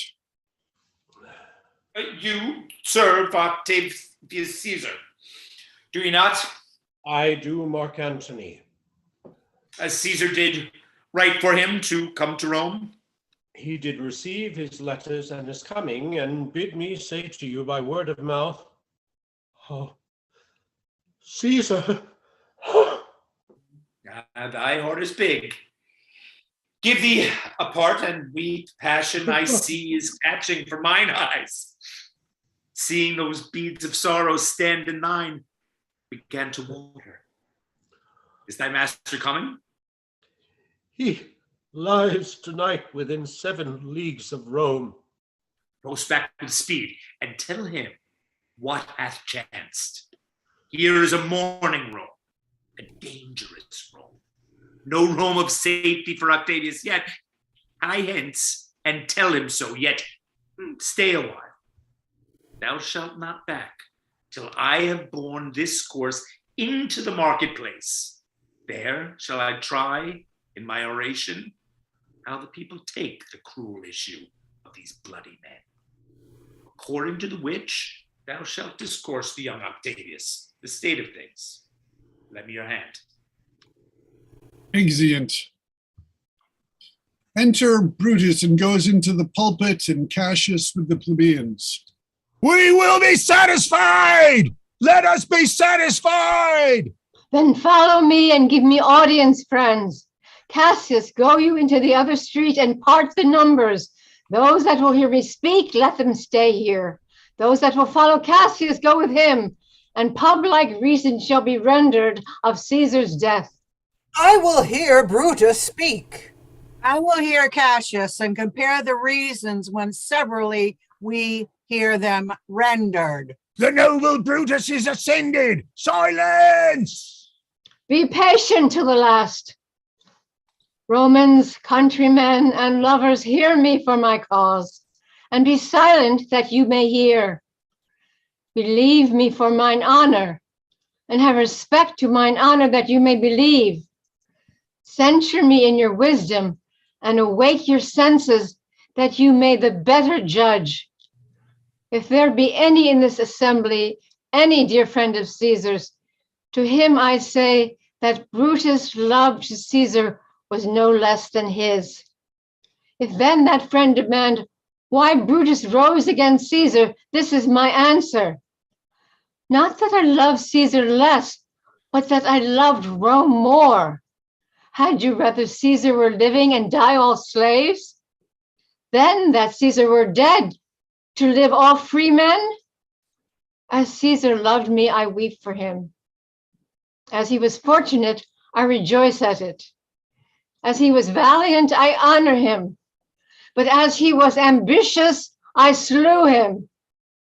There is tears for his love, joy for his fortune, honor for his valor, and death for his ambition. Who is here so base that would be a bondman? If any, speak, for him have I offended. Who is here so rude that would not be a Roman? If any, speak, for him have I offended. Who is here so vile that will not love his country? If any, speak, for him have I offended. I pause for a reply. None, Brutus! None, Brutus! None. Then none have I offended. I have done no more to Caesar than you shall do to Brutus. The question of his death is enrolled in the Capitol. His glory not extenuated, wherein he was worthy, nor his offenses enforced, for which he suffered death. Here comes his body, mourned by Mark Antony, who, though he had no hand in his death, shall receive the benefit of his dying, a place in the commonwealth, as which of you shall not? With this I depart, that as I slew my best lover for the good of Rome, I have the same dagger for myself when it shall please my country to need my death. Live, Brutus! Live! Bring him home to his house. Give him a statue with his ancestors. Let him be Caesar! Caesar's better part shall be crowned in Brutus. We'll bring him to his house with shouts and clamors. My countrymen! Silence, Brutus speaks. Peace, ho! Good countrymen, let me depart alone. And for my sake, stay here with Antony. Do grace to Caesar's corpse, and grace his speech tending to Caesar's glories, which Mark Antony, by our permission, is allowed to make. I do entreat you, not a man depart, save I alone, till Antony have spoke. Stay, ho, and let us hear Mark Antony. Let him go up into the public chair. We'll hear him. Noble Antony, go up, up.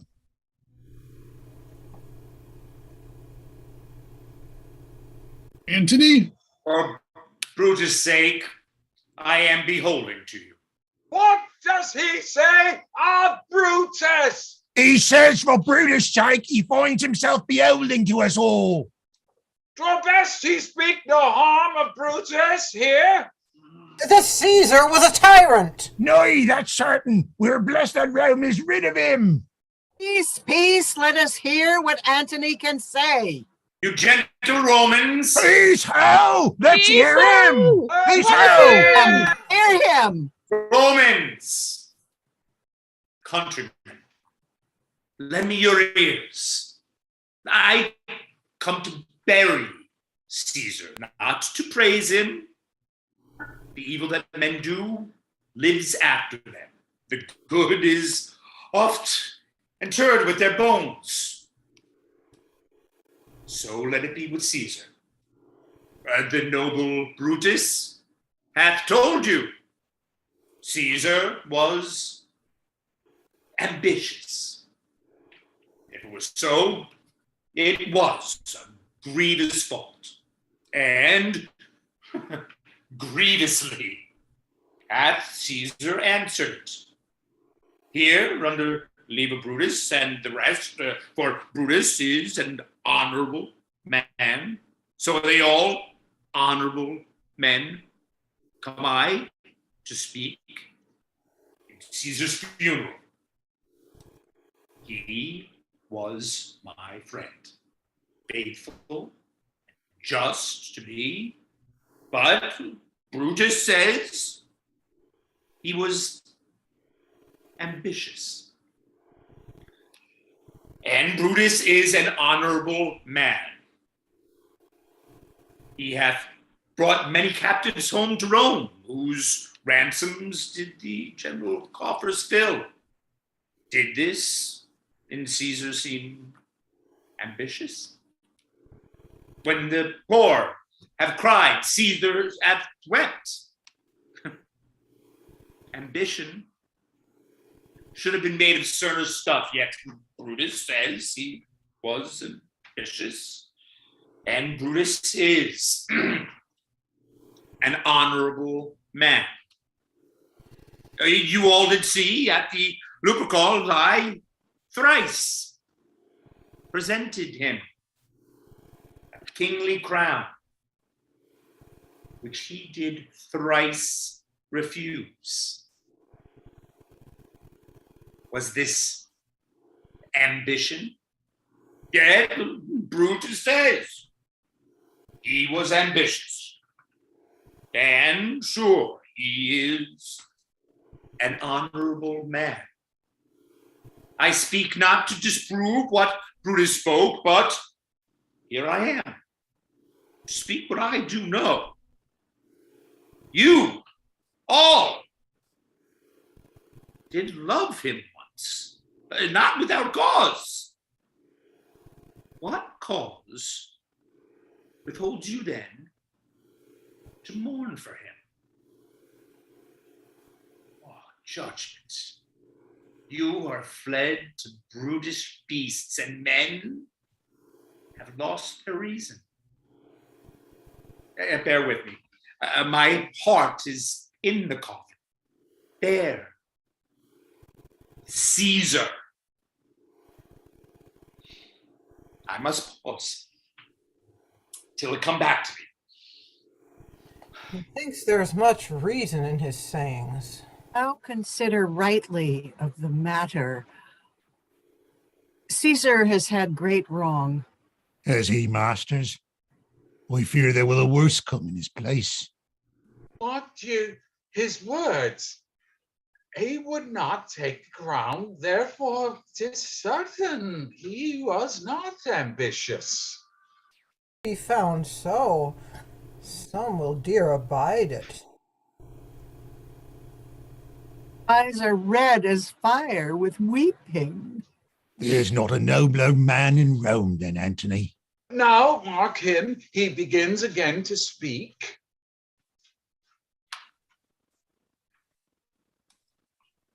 But yesterday, the word of Caesar might have stood against the world. Now lies he there, and none so poor do reverence. Oh, masters, if I were disposed to stir your hearts and minds to mutiny and rage, I should do Brutus wrong and Cassius wrong, who you all know are honorable men. I will not do them wrong. I'd rather choose to wrong the dead, to wrong myself and you. Then I will wrong such honorable men. But here's a parchment. With the seal of great Caesar. I found it in his closet. 'Tis his will. Let but the commons hear this testament, which, pardon me, I do not mean to read. And they would go and kiss dead Caesar's wounds and dip their napkins in his sacred blood. Yea, beg a hair of him for memory, and dying, mention it within their wills, bequeathing it as a rich legacy unto their issue. Will hear the will. The will. Read it, The Mark will. Antony. We will hear The will! We hear Caesar's will! The will! It is not meet you know how Caesar loved you. You are not wood, you are not stones, but men. Being men, hearing the will of Caesar, it will inflame you. It will make you mad. 'Tis good you know not that you are his heirs. For if you would, what would come of it? Read the will. We'll hear it, Antony. You shall read us the will. Will you be patient? Will you stay a while? I have foreshot myself to tell you of it. I fear I wrong the honorable men whose daggers have stabbed Caesar. No, I do fear it. They were traitors, honorable men. The will! The testament! The will! The testament! They were You will villains, compel me murderers. The to will, read read the the will? will. Then make a ring about the corpse of Caesar and let me show you him that made the will. Shall I descend and give you my leave? Come down! Come down! Descend. You shall have leave. Arrange, stand around. Stand from the hearse. Stand from the body. Room for Antony, most noble Nay, press Antony. not upon me, so stand far off. Stand back, room, here, back. Have tears. Prepare to shed them now. You all do know this mantle. I remember the first time ever Caesar put it on. It was on a summer's evening in his tent. That day, he overcame the nervy.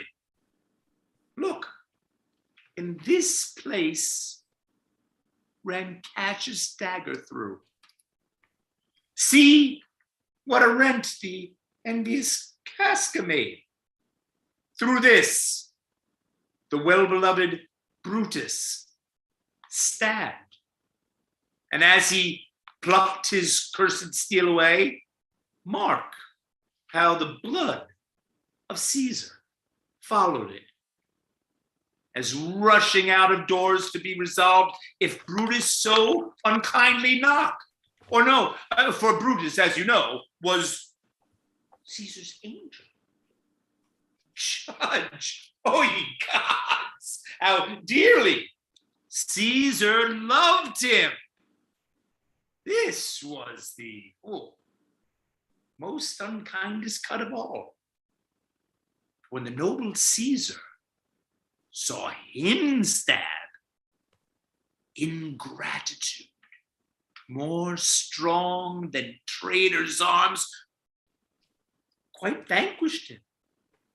Then burst his mighty heart, and in his mantle, muffling up his face, even at the base of Pompey's statue, which all the while ran blood, great Caesar fell.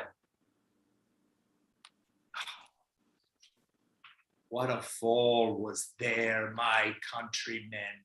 Then I and you and all of us fell down, whilst bloody treason flourished over us. Oh, now ye weep, and I perceive you feel the dint of pity. These are gracious drops. Kind souls, what weep you when you but behold our Caesar's vesture wounded? Look you here. Here is himself, marred, as you see, with traitors. Oh, piteous spectacle. Caesar. Oh, woeful day. Traitors, villains! Oh, most bloody sight. We will be revenged. Revenge! Revenge about. Seek, Hey, burn, fire, what's kill, happening? slay, not a traitor live. Peace there. Hear the noble Antony. Well, we'll hear him. We'll follow him. We'll die with him. Good friends, sweet friends, let me not stir to such a soding flood of mutiny. They that have done this deed are honorable. What private griefs they have, alas, I know not, that made them do it. They are wise and honorable, and will, no doubt, with reasons answer you. I come not, friends, to steal away your hearts. I am no orator, as Brutus is. But, as you all know me, a plain, blunt man that love my friend, and that they know full well that gave me public leave to speak with him, for I have neither writ, nor words, nor worth, action, nor utterance, nor the power of speech to stir men's blood. I only speak right on. I tell you that which you yourselves do know. Shew you, sweet Caesar's wounds. Poor, dumb mouths, and bid them speak for me. But were I Brutus, and Brutus Anthony, there were an Anthony would ruffle up your spirits and put a tongue in every wound of Caesar that should move the stones of Rome to rise and mutiny. We'll mutiny! We'll burn the house! Away then, come, seek the conspirators! Hear me, countrymen, hear me speak. Oh, Peace ho, Anthony, here, Anthony, peace most ho. noble Anthony. I Noble Anthony. go to do you know not what. Wherein hath Caesar thus deserved your loves? Alas, you know not. I must tell you then. You have forgot the will I told you of. Very true, the will. Must I invade the will? The will. And under Caesar's seal.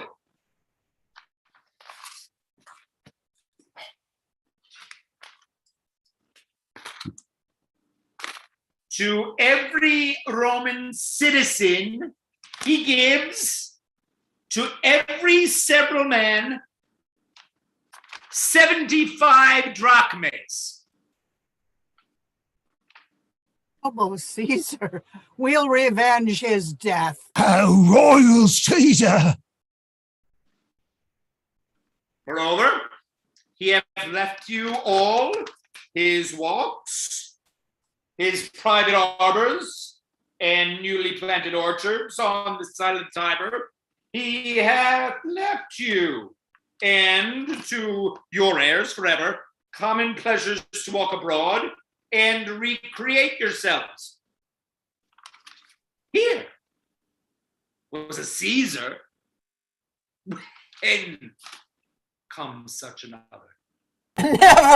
Never! Come away!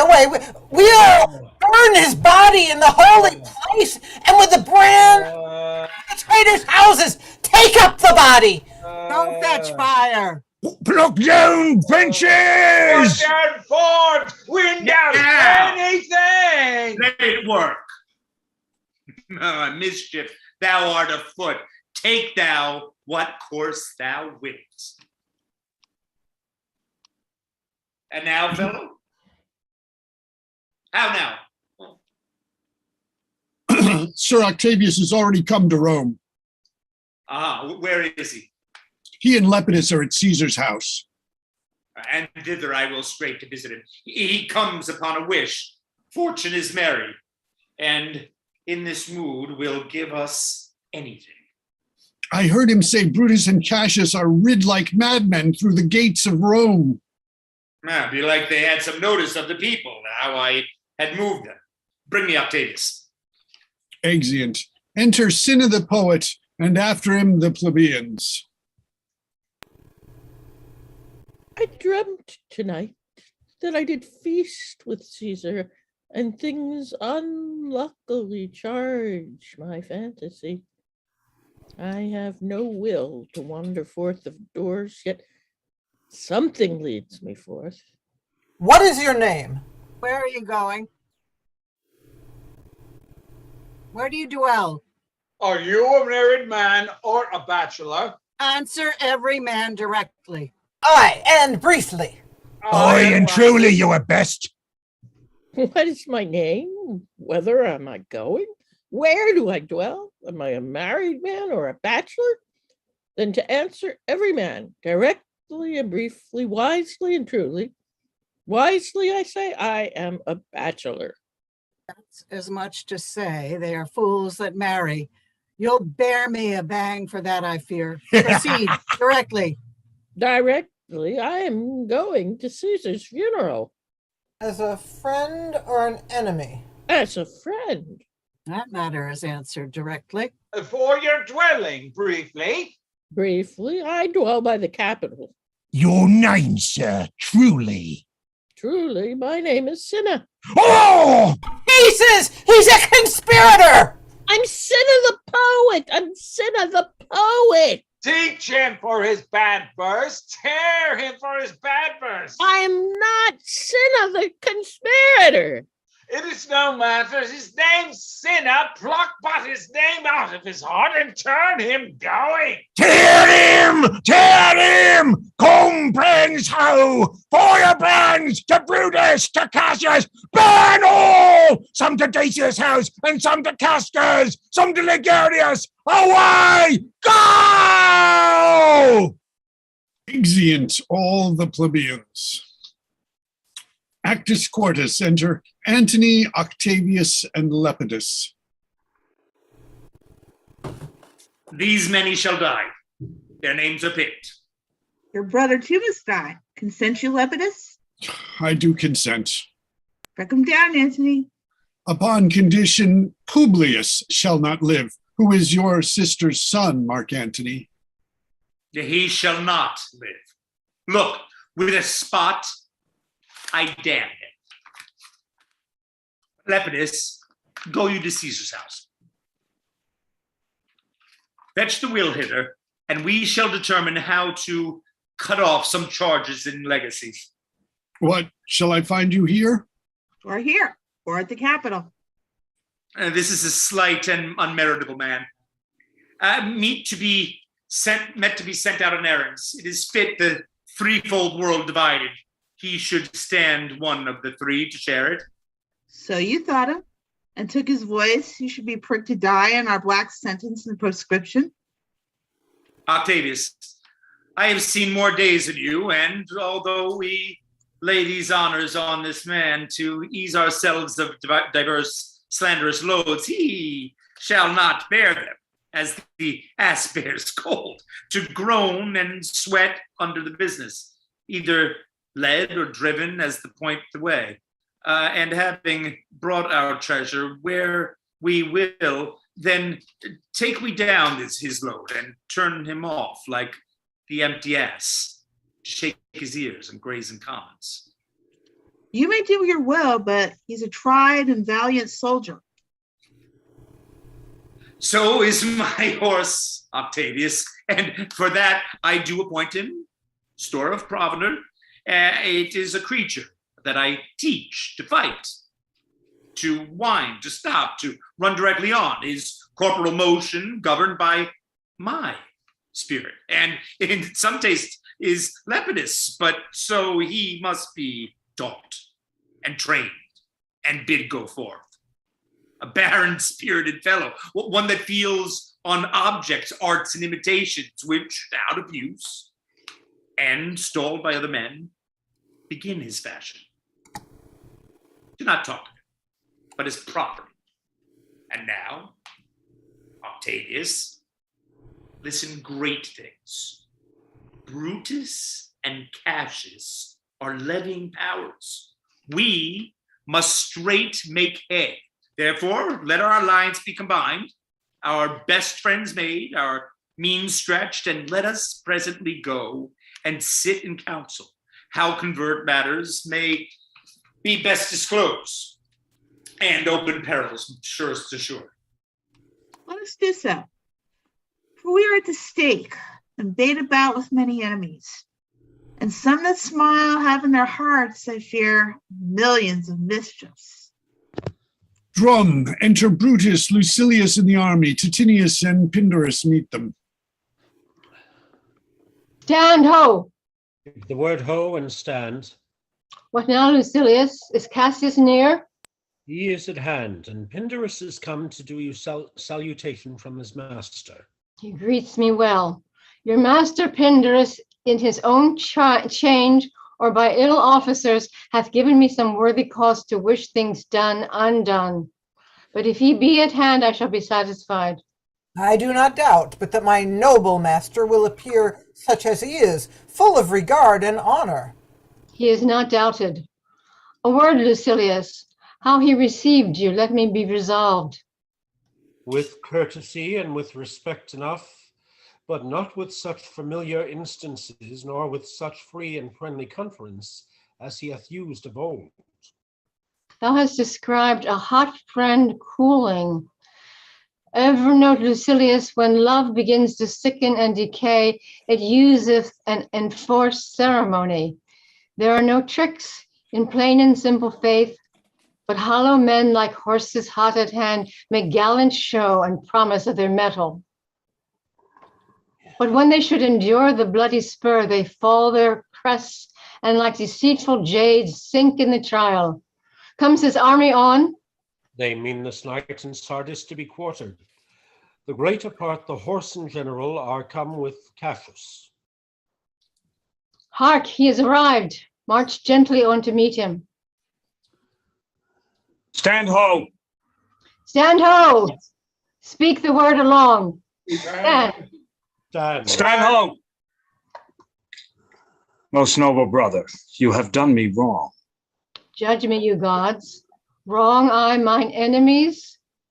And if not so, how should I wrong a brother? Brutus, this sober form of yours hides wrongs, and when you do them, just be content. Speak your grief softly. I do know you well. Before the eyes of both our armies here, which would perceive nothing but love from us, let us not wrangle. Bid them move away. Then in my tent, Cassius, enlarge your griefs, and I will give you audience. Pindarus, bid our commanders lead their charges off a little from this ground. Lucilius, do you the like, and let no man come to our tent till we have done our conference. Let Lucius and Titinius guard our door. Exeunt Mene, Brutus, and Cassius. That you have wronged me doth appear in this. You have condemned and noted Lucius Pella for taking bribes here of the Sardians, were in my letters praying on his side because I knew this man was slighted off. You wronged yourself to write in such a case. In such a time as this, it is not meet that every nice offense should bear his comment. Let me tell you, Cassius, you yourself are much condemned to have an itching palm, to sell and march your offices for gold to undeservers. Itching palm? You know not that you are Brutus that speaks this, or by the gods his speech were else your last.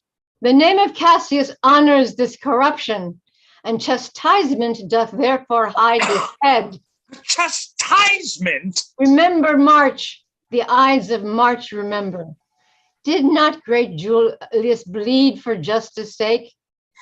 What villain touched his body that did stab and not for justice? What? Shall one of us that struck the foremost man of all this world, but for supporting robbers? Shall we now contaminate our fingers with base bribes and sell the mighty space of our large honors for so much trash as may be grasped thus? I had rather be a dog and bathe the moon than such a Roman. Brutus, bait not me. I'll not endure it. You forget yourself to hedge me in. I am a soldier. I older at practice, abler than yourself to make conditions. Go to. You are not Cassius. I am. I say you are not. Urge me no more. I shall forget myself. Have mine upon your health. Tempt me no further. Away, slight man. Is it possible? Hear me, for I will speak. Must I give way and room to your rash choler? Shall I be frighted when a madman stares? Oh, ye gods, must I endure this? All this? I more. Fret to your proud heartbreak. Go show your slaves how choleric you are, and make your bondmen tremble. Must I bouge? Must I observe you? Must I stand and crouch under your testy humor? By the God, you shall digest the venom of your spleen, though it do split you. For from this day forth, I'll use you for my mirth, yea, for my laughter when you are waspish. Is it come to this? You say you are a better soldier. Let it appear so. Make your vaunting true, and it shall please me well. For mine own part, I shall be glad to learn of noble men. Oh, you wrong me every way. You wrong me, Brutus. I said an elder soldier, not a better. Did I say better? If you did, I care not. When Caesar lived, he durst not if this moved me. Peace, peace. You durst not so have tempted him. I durst not. No,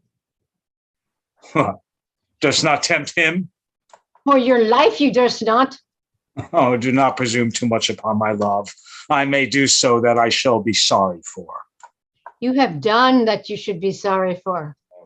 There is no terror, Cassius, in your threats, for I am armed so strong in honesty that they pass by me as the idle wind which I respect not.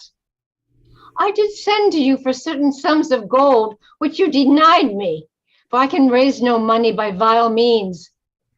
By heaven, I had rather coin my heart and drop my blood for drachmas than to wring from the hard hands of peasants their vile trash by any indirection.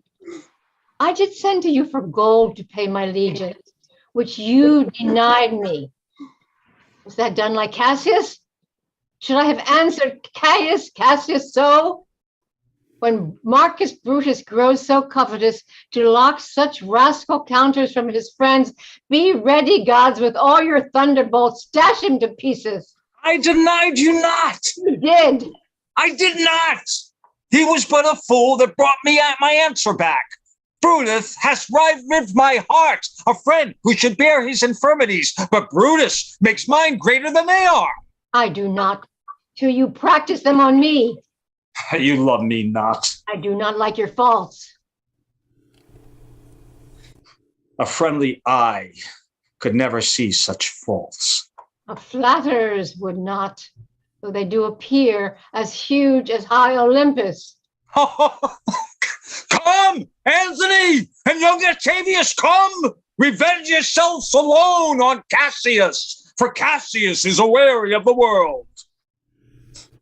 Noted by one he loves, braved by his brother, checked like a bondman, all his faults observed. Set in a notebook, learned and conned by rote to cast on my teeth. Oh, I can weep, my spirit from my eyes. Here's my dagger. Here, my naked breast. Within a heart, there Pluto's mine, richer than gold. If that thou dost my spirit from and here my naked breast, within a heart, dearer than Pluto's mine, richer than gold. If that thou beest a Roman, take it forth. I that denied thee gold will give my heart. Strike it thou didst at Caesar. For I know when thou didst hate him worst, he loved him better than ever thou loved Cassius. Sheath your dagger. Be angry when you will, it shall have scope. Do what you will, dishonor shall be humor. Oh, Cassius, you are yoked with a lamb that carries anger as the flint bears fire, who much enforced shows a hasty spark and straight is cold again. As Cassius lived to be but mirth and laughter to his Brutus, when grief and blood ill-tempered vexed it? When I spoke that I was ill-rempered too. Do you confess so much? Give me your hand. And my heart too. Ah, Brutus. What's the matter? Have not your love enough to bear with me when that rash humor which my mother gave me makes me forgetful? Yes, Cassius. And from henceforth, when you are over earnest with your Brutus, he'll think your mother chides and leave you so. Let me go in and see the generals. There is some grudge between them. 'Tis not meet they be alone. Julius, you may say you shall not come to them, but nothing but death shall stay me. How now? What's the matter? For shame, you generals. What do you mean? Love and be friends, as two such men should be. For I have seen more years, I'm sure, than ye. How vitally does this cynic rhyme? Oh, get your hands, sirrah. Saucy fellow. Hands. Bear with him, Brutus. This is fashion. I'll know his humor when he knows his time. What should the wars do with these jigging fools? Companion, hence. Away, away, be gone. Lucilius and Titinius, bid the commanders prepare to lodge their companies tonight. And come yourselves and bring Messala with you immediately to us. Lucius, a bowl of wine. I did not think you could have been so angry. Oh, Cassius, I am sick of many griefs. Of your philosophy, you make no use if you give place to accidental evils. No man bears sorrow better. Portia is dead. Huh? Portia? She is dead. How escaped I killing when I crossed you? Oh, unsupportable and touching loss. Upon what sickness? Impatient of my absence and grief that young Octavius with Mark Antony have made himself so strong. For with her death that tidings came. With this she fell distract, and her attendant's absence swallowed fire. And I so. Even so. Oh, the immortal gods. Enter boy with wine and tapers. Speak no more of her. Give me a bowl of wine. In this I bury all unkindness, Cassius. My heart is thirsty for that noble pledge. Fill, Lucius, so the wine overswells the cup.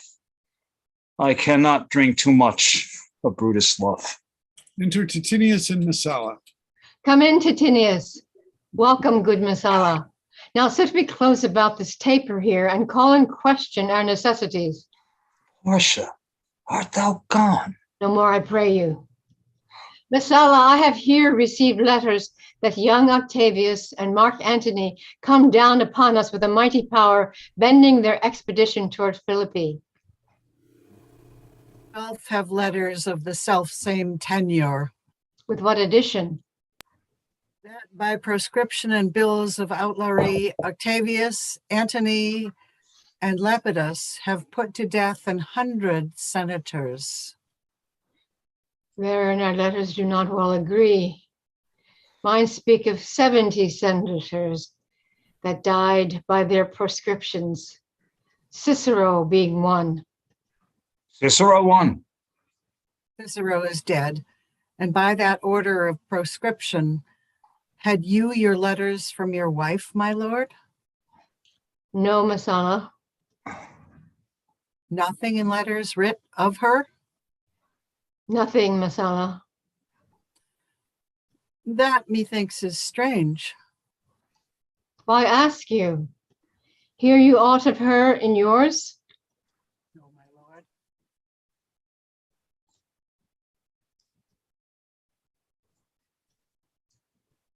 Hello? Messenger? Messala? I'm sorry. Then, Hear you, why ask? like Hear a you aught- Roman, bear the truth I tell. For certain she is dead, and by strange manner. Why, farewell, Portia. We must die, Messala. With meditating that she must die once, I have the patience to endure it now. So, great men, great losses, should endure. I have as much of this in art as you, but yet my nature could not bear it so. Well to our work alive. What do you think of marching to Philippi presently? I do not think it good. Your reason? This is it. 'Tis better that the enemy seek us. So shall he waste his means, weary his soldiers, doing himself offense, while we, lying still, are full of rest, defense, and nimbleness. Good reasons must of force give place to better. The people twixt Philippi and this ground do stand but in a forced affection, for they have grudged us contribution. The enemy marching along by them shall make a fuller number up, come on refreshed, new added and encouraged, from which advantage shall we cut him off? If at Philippi we do face him there, these people at our back. Hear me, good brother. Under your pardon, you must note beside that we have tried the utmost of our friends. Our legions are brimful, our cause is ripe, the enemy increaseth every day. We at the height are ready to decline. There is a tide in the affairs of men, which taken at the flood leads on to fortune. Omitted, all the voyage of their life is bound in shallows and in miseries. On such a full sea we now afloat, and we must take the current when it serves or lose our ventures. Then, with your will, go on. We'll along ourselves and meet them at Philippi. The deep of night has crept upon our talk, and nature must obey necessity, which we will niggard with a little rest. There's no more to say. No more. Good night. Early to morning, we will rise and hence. Lucius, my gown. Farewell, good Messala. Good night, Titinius. Noble Cassius. Good night and good repose. Now, my dear brother, this was an ill beginning of the night. Never comes such a division between our souls. Let it not, Brutus. Everything is well. Good night, my lord. Good night, good brother.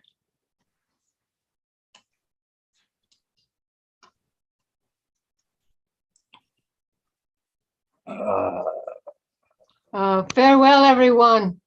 Give me the gown. Where is thy instrument? Here in the tent. What, thou speakst drowsily? Poor knave, I blame thee not. Thou art o'erwatched. Call Claudio and some other of my men. I'll have them sleep on cushions in my tent. Varus and Claudio. Calls, my lord? I pray you, sirs, lie in my tent and sleep. It may be I shall raise you by and by on business to my brother Cassius. So please you, we will stand and watch your pleasure. I will not have it so. Lie down, good sirs. It may be I shall otherwise bethink me. Look, Lucius, here's the book I sought for so. I put it in the pocket of my gown. I was sure your lordship did not give it me. Bear with me, good boy. I am much forgetful. Canst thou hold up thy heavy eyes a while and touch thy instrument a strain or two? Aye, my lord. Then it'll please you. It does, my boy. I trouble thee too much, but thou art willing. It is my duty, sir. I should not urge thy duty past thy might. I know young bloods look for a time of rest. I have slept, my lord, already. It was well done, and thou shalt sleep again. I will not hold thee long. If I do live, I will be good to thee. Oh, this is a sleepy tune. Oh, murderous slumber. Lay'st thou thy leaden mace upon my boy that plays thee music? Gentle knave, good night. I will not do thee so much wrong to wake thee. If thou dost nod, thou breakst thy instrument. I'll take it from thee. And good boy, good night. Let me see. Is not the leaf turned down where I left reading? Here it is, I think. How ill this taper burns. Ha! Who comes here? I think it is the weakness of mine eyes that shapes this monstrous apparition. It comes upon me. Art thou anything? Art thou some god, some angel, or some devil? That makes my blood cold and my hair to stare. Speak to me what thou art. Thy evil spirit, Brutus. Why comest thou? To tell thee thou shalt see me at Philippi. Well, then I shall see thee again. Aye, at Philippi. Why, I will see thee at Philippi then. Now I have taken heart, thou vanishest. Ill spirit, I would hold more talk with thee. Boy, Lucius, Varus, Claudio, sirs, awake. Claudio. The strings, my lord, are false. He thinks he is still at his instrument. Lucius, awake. My lord? Didst thou dream, Lucius, that thou so criest out?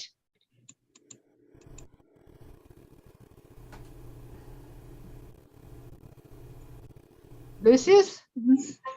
I'm sorry. I, my lord of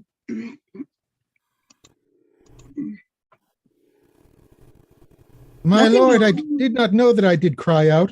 Yes, that thou didst. Didst thou see anything? Nothing, my lord. Sleep again, Lucius.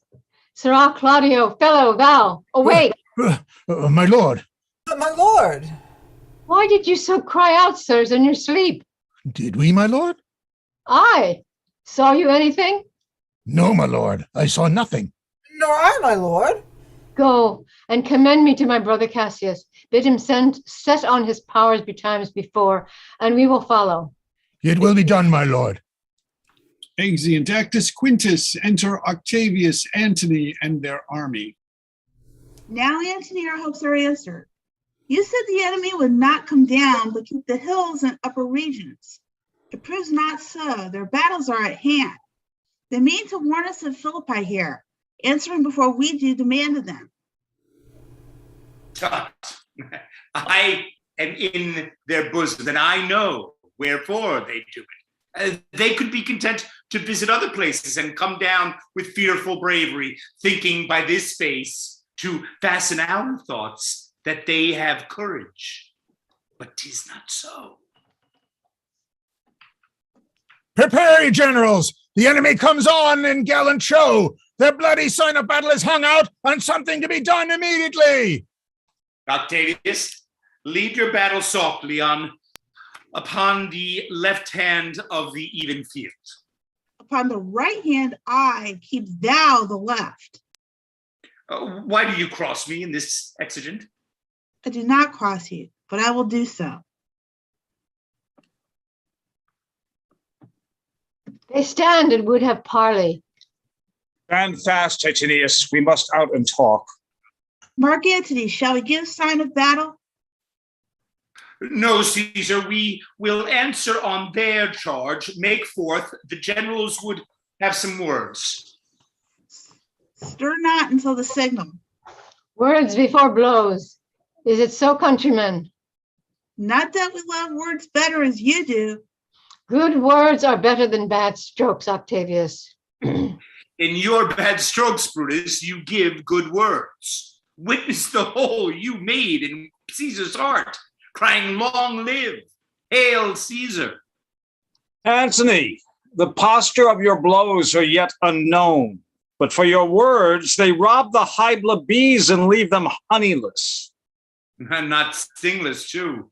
Oh, yes, and soundless, too. For you have stolen their buzzing, Antony, and very wisely threat before you sting. Villains, you did not so when your vile daggers hacked one another in the sides of Caesar. You showed your teeth like apes, and fawned like hounds, and bowed like bondsmen, kissing Caesar's feet, while damned Casca, like a cur behind, struck Caesar on the neck. Oh, you flatterers. Flatterers? Oh, now, Brutus, thank yourself this tongue hath not offended so this day, if Cassius might have ruled. Come, the cause. If arguing makes us sweat, the proof of it will turn to redder drops. Look, I draw a sword against conspirators. When think you that this sword goes up again? Never till Caesar's 33 wounds be well avenged, or till another Caesar hath added slaughter to the sword of traitors. Caesar, thou canst not die by traitors' hands unless thou bringst them with thee. So I hope. I was not born to die on Brutus' sword. Oh, if thou wert the noblest of thy strain, young man, thou couldst not die more honorable. A peevish schoolboy, worthless of such honor, joined with a master and a reveler. Old Cassius still. Come, Antony, away. Defiance, traitors, hurl we in your teeth. If you dare fight today, come to the field. If not, then you have stomachs. Well, now, Blow wind, swell bellow, and swim bark. The storm is up, and all is on the hazard. Ho, Lucilius, hark, a word with you. My lord. Messala. Messala. Oh, you must have asked me. All right, I'll tell you anyway. Guess what? Messala, this is my birthday. And this very day was Cassius born. Give me thy hand, Messala. Be thou my witness that against my will, as Pompey was, am I compelled to set upon one battle all our liberties. Sorry, I've lost my page. Can you help me? Just let me talk and don't have to say anything. Let me just tell you, you know that I held Epicurus strong in his opinion. Now I change my mind and partly credit things that do presage coming from Sardes on our formal ensign. 2 mighty eagles fell, and there they perched, gorging and feeding from our soldiers' hands, who to Philippi here consorted us. This morning are they fled away and gone. And in their steeds do ravens, crows, and kites fly over our heads and downward look on us, as we are sickly prey. Their shadows seem the canopy most fatal under which our army lies, ready to give up the ghost. Believe not so. I but believe it partly, for I am fresh of spirit and resolved to meet all perils very constantly. Even so, Lucilius. Now, most noble Brutus, the gods today stand friendly, that we may, lovers in peace, lead on our days to age. But since the affairs of men rest still uncertain, let's reason with the worst that may befall. If we do lose this battle, then in this, the very last time we shall speak together, what are you then determined to do? Even by the rule of that philosophy, by which I did blame Cato for the death which he did give himself, I know not how, but I do find it cowardly and vile for fear of what might fall. So to prevent the time of life, arming myself with patience to stay the providence of some high powers that govern us below. Then, if we lose this battle, you are contented to be led in triumph through the streets of Rome? No, Cassius, no. Think not thou, noble Roman, that ever Brutus will go bound to Rome. He bears too great a mind. But this same day must end that work, the Ides of March begun. And whether we shall meet again, I know not. Therefore our everlasting farewell take, forever and forever. Farewell, Cassius. If we do meet again, why, we shall smile. If not, why, then this parting was well made. Forever and forever. Farewell, Brutus. If we do meet again, we'll smile indeed. If not, 'tis true, this parting was well made. Why, then lead on. Oh, that a man might know the end of his day's business ere it come. But it sufficeth that the day will end, and then the end is known. Come, ho, away. Exeunt. Elerum, enter Brutus and Messala. Ride, ride, Messala, ride and give these bills unto the legions on the other side. Loud alarm. Let them set on at once, for I perceive but cold demeanor in Octavio's wing, and sudden push gives them the overthrow. Ride, ride, Messala, let them all come down. Alarums, enter Cassius and Titinius. Oh, look, Titinius, look, the villains fly. Myself have to mine own turned enemy. This ensign here of mine was turning back. I slew the coward and did take it from him.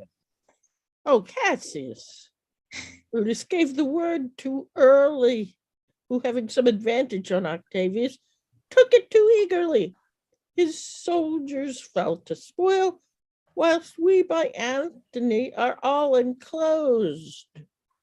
Fly further off, my lord, fly further off. Mark Antony is in your tents, my lord. Fly therefore, noble Cassius, fly far off. This hill is far enough. Look, Titinius. Are those my tents where I perceive the fire? They are, my lord.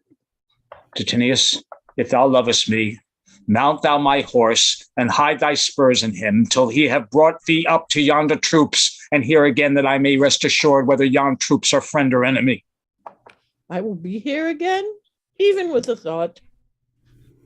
Go, Penturus, get higher on that hill. My sight was ever thick.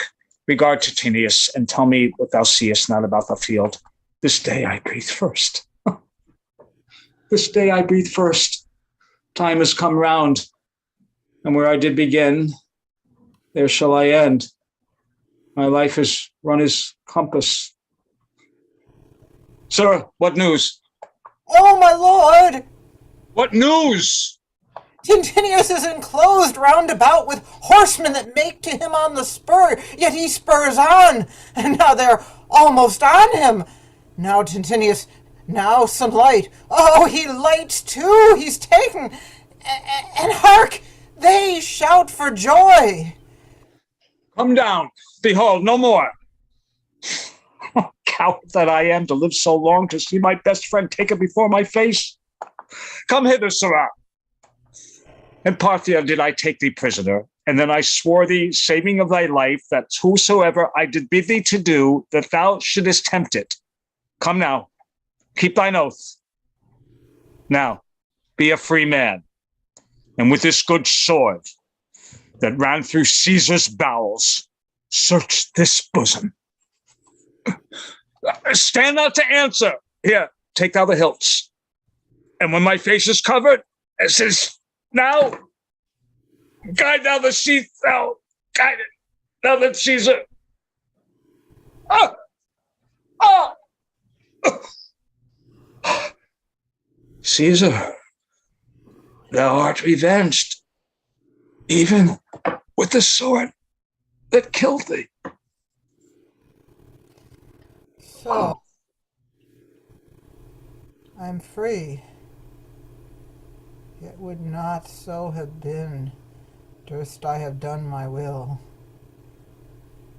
Oh, Cassius, far from this country, Pindarus shall run, where never Roman shall take note of him.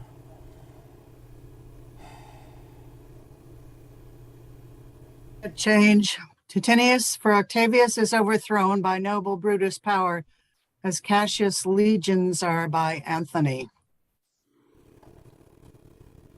These tidings will comfort Cassius. Where did you leave him? All disconsolate with Pindarus's bondsmen on this hill.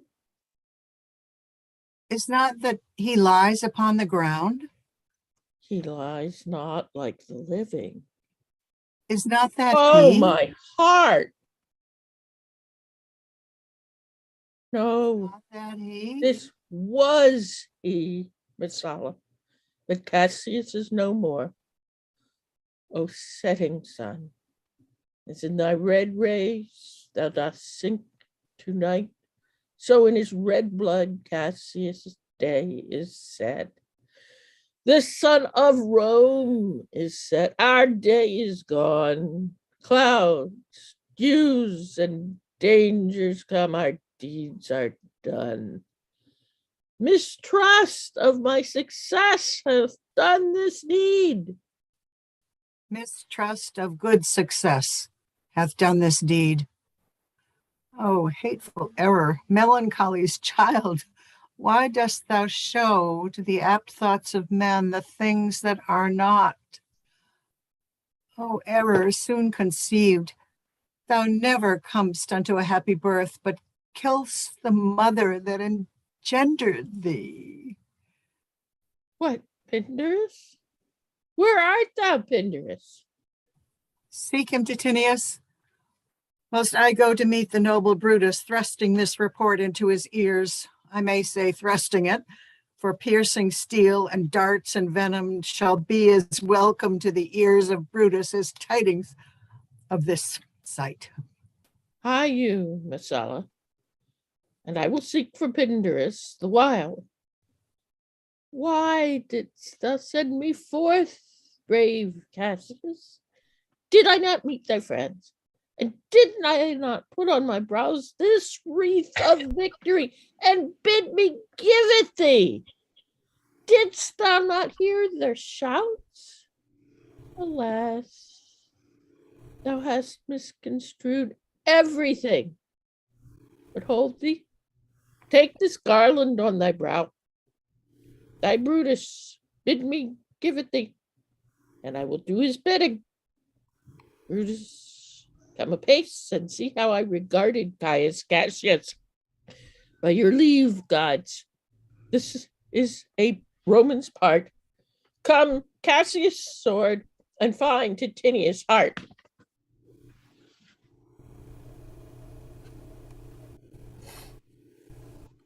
Alarum, enter Brutus, Messala, young Cato, Strato, Volumnius, and Lucilius. Where Messala doth his body lie? Oh, yonder, and Titinius mourning it. Titinius faces upward. He is slain. Oh, Julius Caesar, thou art mighty yet.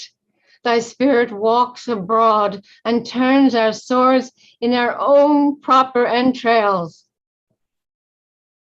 Brave Titinius, look where he has not crowned dead Cassius. Are yet 2 Romans living such as these? The last of all the Romans, fare thee well. It is impossible that ever Rome should breed thy fellow. Friends, oh.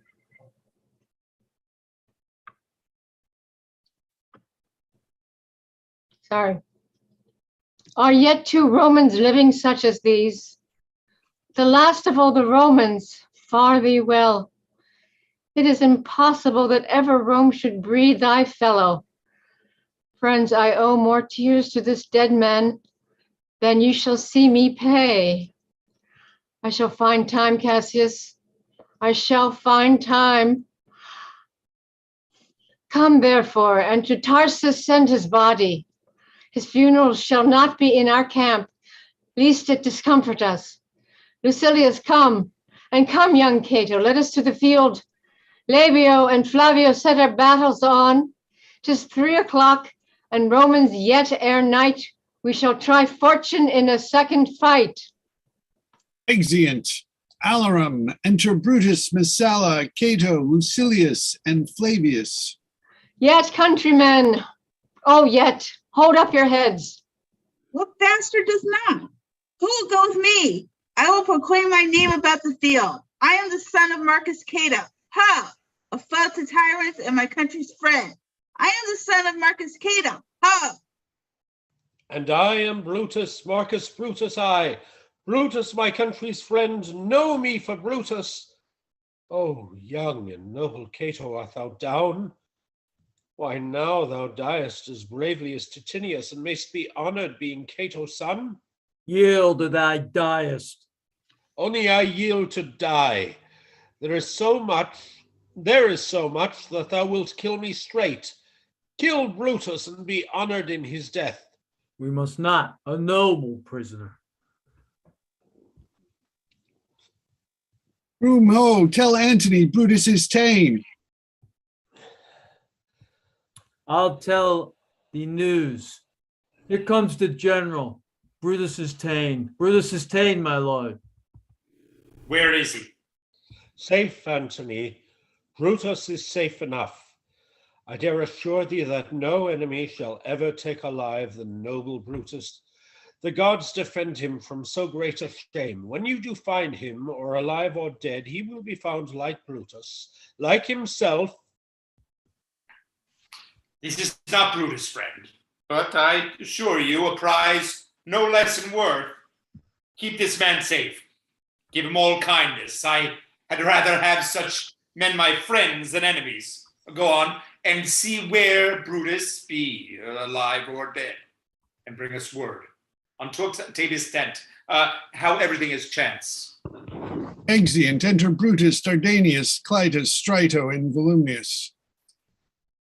Come, poor remains of friends, rest on this rock. Statilius showed the torchlight, but my lord, he came not back. He is or ta'en or slain. Sit thee down, Clitus. Slaying is the word. It is a deed in fashion. Hark thee, Clytus. What? I, my lord? No, no, not for all the world. Peace then, no words. I'd rather kill myself. Hark thee, Dardanius. Dardanius. Shall I do such a deed? Oh, Dardanius. Oh, Cletus. What ill request did Brutus make to thee? To kill him, Cletus. Look, he meditates. Now is that noble vessel full of grief that it runs over even at his eyes. Come hither, good Volumnius. List a word. What says my lord? Why this, Volumnius? The ghost of Caesar hath appeared to me several times by night, at Sardis once, and this last night here in Philippi fields. I know my hour is come. Oh, not so, my lord. Yea, I am sure it is, Volumnius. Thou seest the world, Volumnius, how it goes. Our enemies have beat us to the pit. Lo, alarums. It is more worthy to leap in ourselves than tarry till they push us. Good Volumnius, thou knowest that we two went to school together. Even for that our love of old, I prithee, hold thou my sword hilts whilst I run on it. That's not an office for a friend, my lord. Alarums still. Fly, fly, my lord. There is no tarrying here. Farewell to you, Volumnius. Strato, thou hast been all this while asleep. Farewell to thee, to Strato, countrymen. My heart doth joy that yet in all my life I found no man but he was true to me.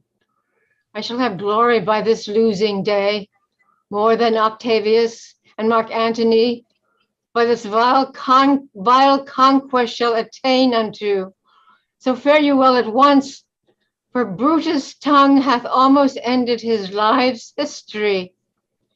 Night hangs upon my eyes, my bones would rest, that have but labored to attain this hour. Alarm, cry within, fly, fly, fly, fly, my lord, fly. And I will follow. I pray thee, Stratos, stay thou by thy lord. Thou art a fellow of a good respect. Thy life hath had some smatch of honor in it. Hold then my sword and turn away thy face while I do run upon it. Wilt thou, Strato? Give me your hand first. Fare you well, my lord. Farewell, good Strato. Caesar, now be still. I killed not thee with half so good a will.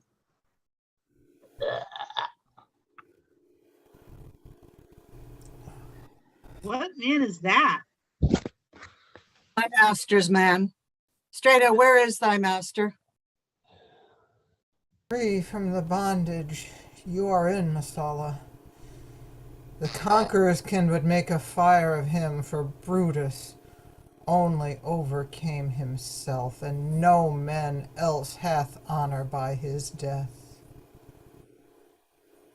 So Brutus should be found. I thank thee, Brutus, that thou hast proved Lucilia's saying true. All that serve Brutus, I will entertain them. So wilt thou bestow thy time with me? Aye, if Messala will prefer me to you. Do so, good Messala. How died my master, Strato? I held the sword, and he did run on it. Octavius, then take him to follow thee, that did the latest service to my master. This was the noblest Roman of them all. All the conspirators, save only he, did what they did in envy of the great Caesar. He only, in a general honest thought and common good to all, made one of them.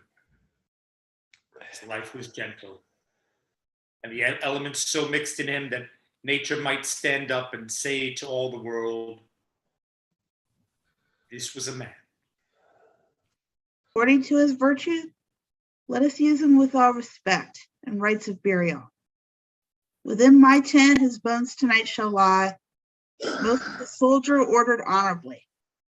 So call the field to rest and let's away, to part the glories of this happy day.